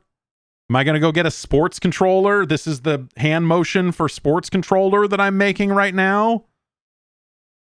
That looks like I'm playing Stroker for the Commodore 64 a little bit, but am I going to go do that? Maybe. No, probably not. I don't know. There's just a lot of weird stuff out there like that with the controllers that would be... Shit, what if I did just get USB fucking Intellivision controllers? Because I have it's not a big box, but I do have a box that it has an Intellivision and some number. Let's find out. Let's go look at... let's see here. cloud.collectors.com/monsterdunk. And we'll go see what it has to say about my Intellivision. Apparently I have 44 Intellivision games. I don't need that. Now the 13 Gizmondo games, that I'm keeping. The 3 Game.com games, probably keeping those. But the 24 Game Gear games that I have, I'm not sure that I have a working Game Gear. And also, I don't think I want to own a working Game Gear. So I could take this copy of Lion King for the Game Gear, for example, and not have it in my life. The 111 Game Boy Advance games I own, just going off the top of my head, that feels like something I would want to continue to own. I don't know why. 33 Game Boy games, 56 Game Boy Color games, 14 Famicom Disk System games, 104 Famicom games, 67 Super Famicom games, most of which are represented in this box here, I believe, including such hits as Dragon Quest III. I'm not going to say that game's bad, but I am going to say I can't fucking read it. Why do I have Dragon Quest III? You want a Wonder Swan check? I have 2 Wonder Swan games. That is One Piece Treasure Wars 2 and Kinnikuman Nisei Dream Tag Match. In fact,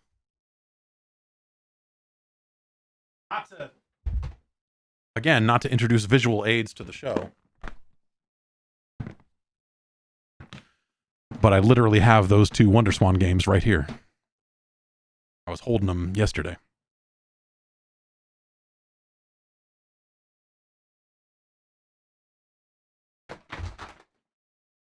Here's my Swan. I bought a Swan crystal in Japan when they were being discontinued for like, it was probably like $8. It is out of its box, but it is still in plastic with like the registration card with it and stuff and all that. And here's a Neo Geo Pocket, not a Neo Geo Pocket Color.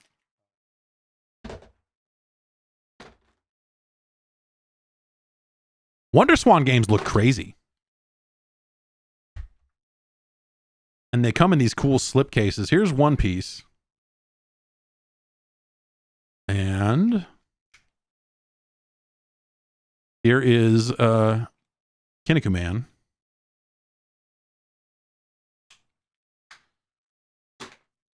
And the rest of this is all Neo Geo Pocket stuff. So like I've got, here's a sealed copy of Dive Alert Becky's version. A sealed copy of Biomotor Unitron. This is actually in pretty good shape. Some of these cardboard boxes got really dented up, but this copy of Biomotor Unitron is sealed and tight. Tight. Here's a copy of Magical Drop Pocket that is sealed and looking pretty good.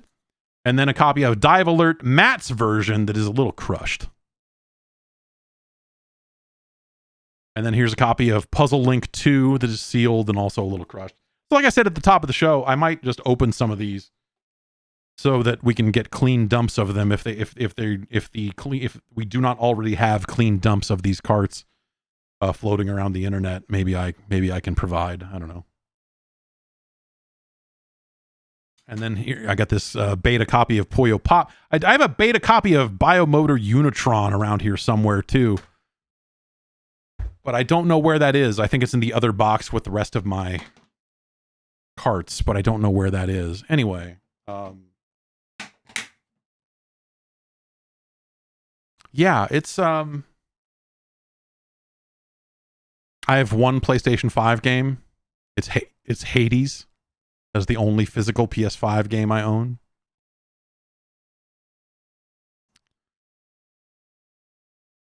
You know, these I have 38 PC Engine games, and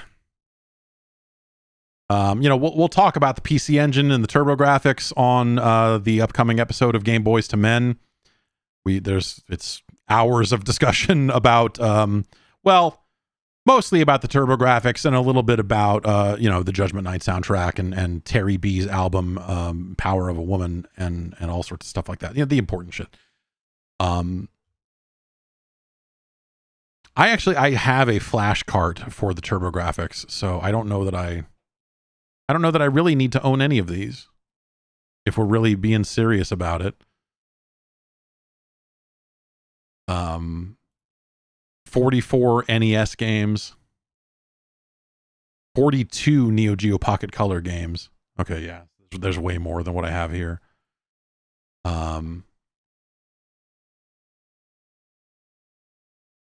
Scrolling through this list to see if there's anything else. Just, yeah, it looks like just Puyo Pop and Biomotor Unitron are probably the two that are pre-release. The rest of these, I have a bunch that don't have labels on them, but I'm finding as I dumped a couple of them that they are actually the final version of the game. They just aren't stamped. I have 9 Neo Geo CD games, and I do not own a Neo Geo CD. You know? Because, you know why this happened? I was in Japan, and there's a fever. I would get this fever. I would have a lot of cash in my pocket because I brought it to spend it. And eventually you get to a point where I'm like, I own a lot of this stuff already, and I am not going to buy any more Neo Geo carts on this trip. And at one point, there was a Neo Geo emulator on PC that could boot the CDs straight out of your CD drive. And I was like, that's fucking cool. And so Neo Geo CD games were insanely cheap. And so I was like, well, I'll get some of these. Why wouldn't I?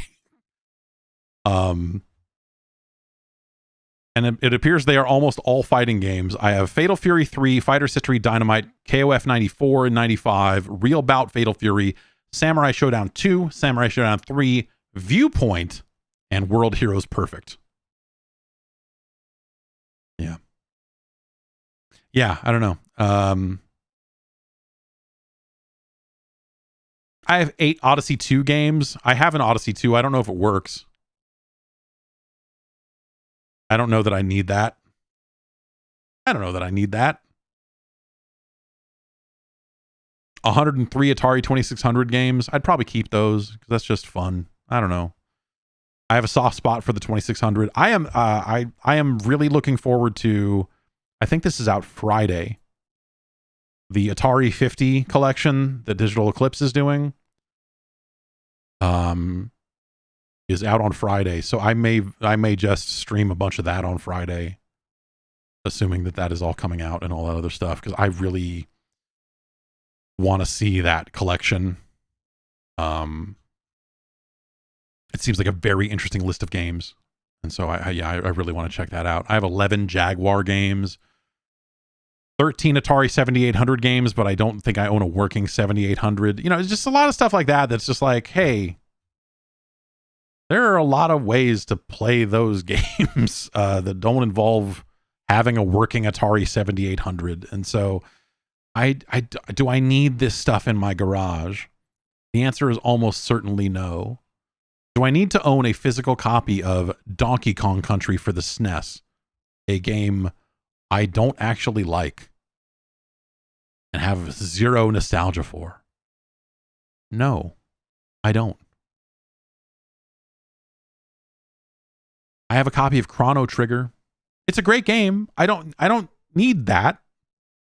You can play Chrono Trigger a lot of ways. So I don't need to own that. But I'll keep my copy of Bill Lambier's Combat Basketball for the SNES. Because of course I would. You know. Anyway. I was gonna say collecting video games is weird, but it's like I don't necessarily feel like I collected video games. I just feel like I really like video games, and I have come into possession of a lot of them over the years. You know, and so there are definitely a handful of carts here and there that I really appreciate and really like a value from like a nostalgia for this specific version of this cartridge that I'm holding in my hand. You know, like that sort of thing. But I could buy a SNES flash cart if I cared about real hardware, even, which I actually kind of don't, right? So I could get a SNES flash cart and it would play all of those games and I wouldn't need to own any of them. So sometimes I think like, oh, what if I just held on to like the 6 SNES carts I actually care about for like nostalgic reasons, and just got rid of everything else. Kept the hardware. It's my original launch SNES with the weird groove in it from where it fell off of my TV and landed on the corner of my VCR and has this big deep gouge into the plastic. Like all that stuff. All right. Perhaps I've been rambling a bit. Sean writes in with another question here. We were answering emails. I've always been fascinated by the concept of linking 2 PlayStations together in order to play Bushido Blade in first-person versus mode. Have you ever done this? This is nuts, right? And then he included excerpts from the manual that explain the mode. I have never done it with Bushido Blade, but I have linked 2 PlayStations together to play Wipeout XL. We did that in the office. In the GameSpot offices back then, we like, because we just had all that stuff laying around, like, oh dude, we could totally be playing multiplayer Wipeout without no split screen or anything dumb like that. And we did that. One time a friend of mine brought a TV and a PlayStation over to my house and with a link cable, and we hooked it all up, but I think we just fucking played Doom. I think Doom was the only link cable game we both owned. Which seems like a bad way to go. There are a lot of ways to play Doom that don't involve lugging a fucking television to someone's house. But Yeah, that the idea of a link cable and linking two consoles together. I mean, now it's just they're all just on a LAN and you just, or whatever. But yeah, it's an insane concept in a lot of ways. A couple of people hit me up about this after I mentioned. So my daughter has been occasionally playing Mario Kart on the GBA. That's been the version I've been setting her up with via an emulator because she likes to play games as the princess. She cannot steer. She absolutely cannot steer. Tyler writes in from Arizona and says, since you were talking about your daughter getting into Mario Kart, I wanted to mention that Mario Kart 8 for the Switch is probably the best version for young kids. The game has a couple of AI assists that can be helpful, such as auto steering and auto gas, which make the game way less frustrating for a child. I would also recommend looking into getting a smaller Switch controller. The standard Pro controller is a little too big for them to hold.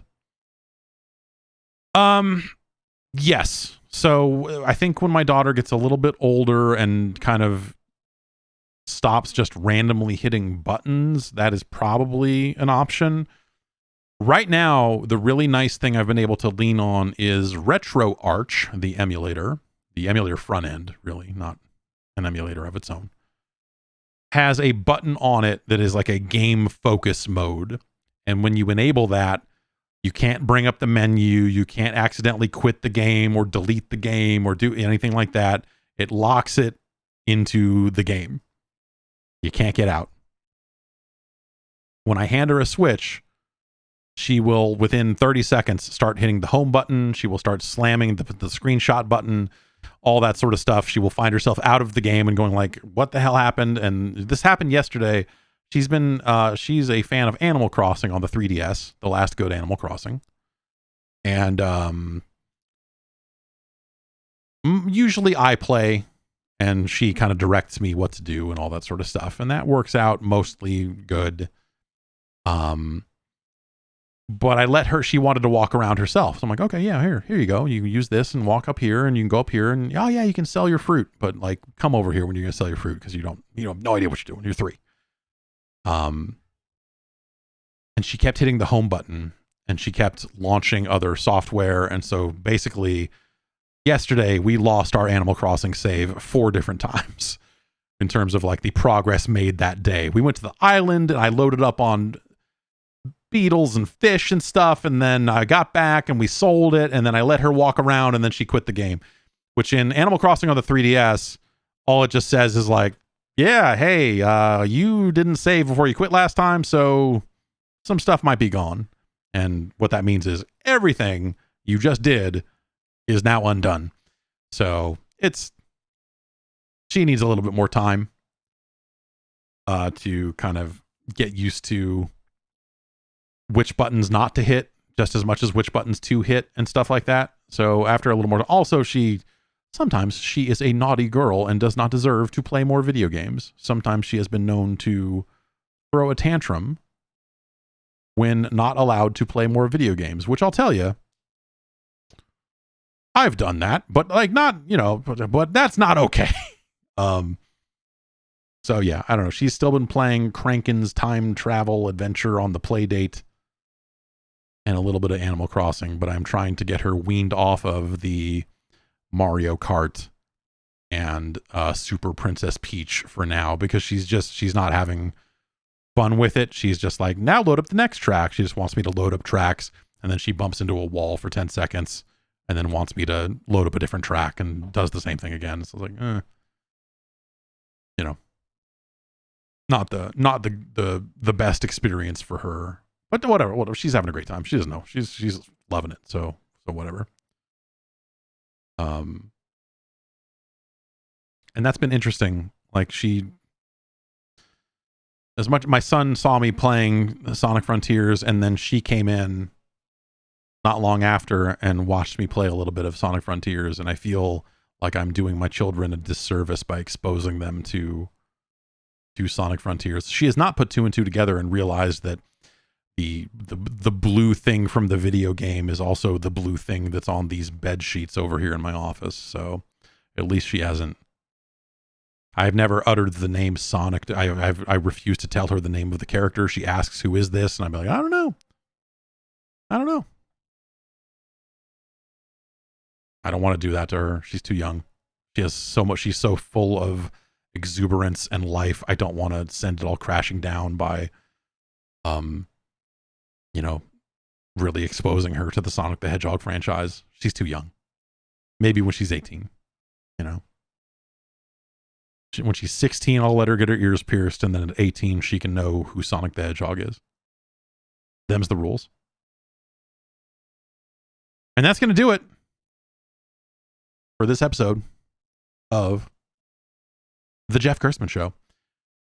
We'll be back on a Wednesday morning playing some video games. I guess we are going to play a bunch of Sonic Frontiers. I guess that's how that's going to go, right? Is I'm going to stream a bunch of Sonic Frontiers tomorrow.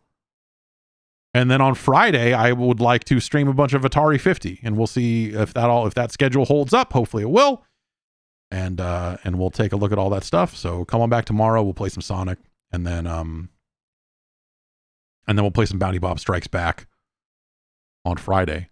If all things work out. And that is, I need to I don't have Steam open, but that is the Atari 50 is out this Friday, right? I'm not crazy.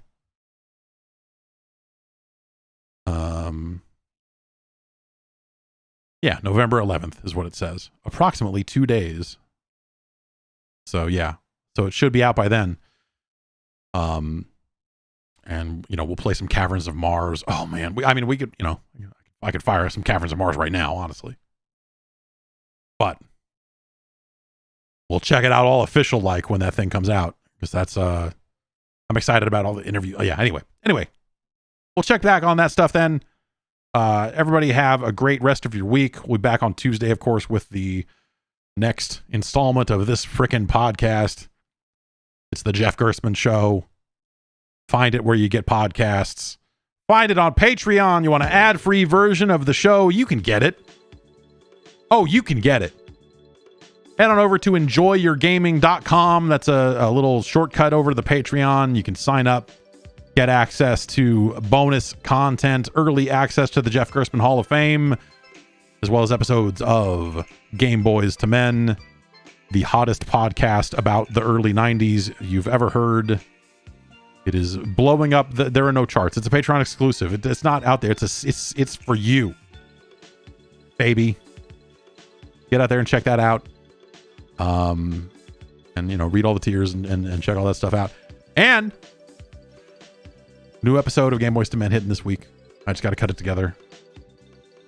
And that'll be out the door hopefully in the next day or two.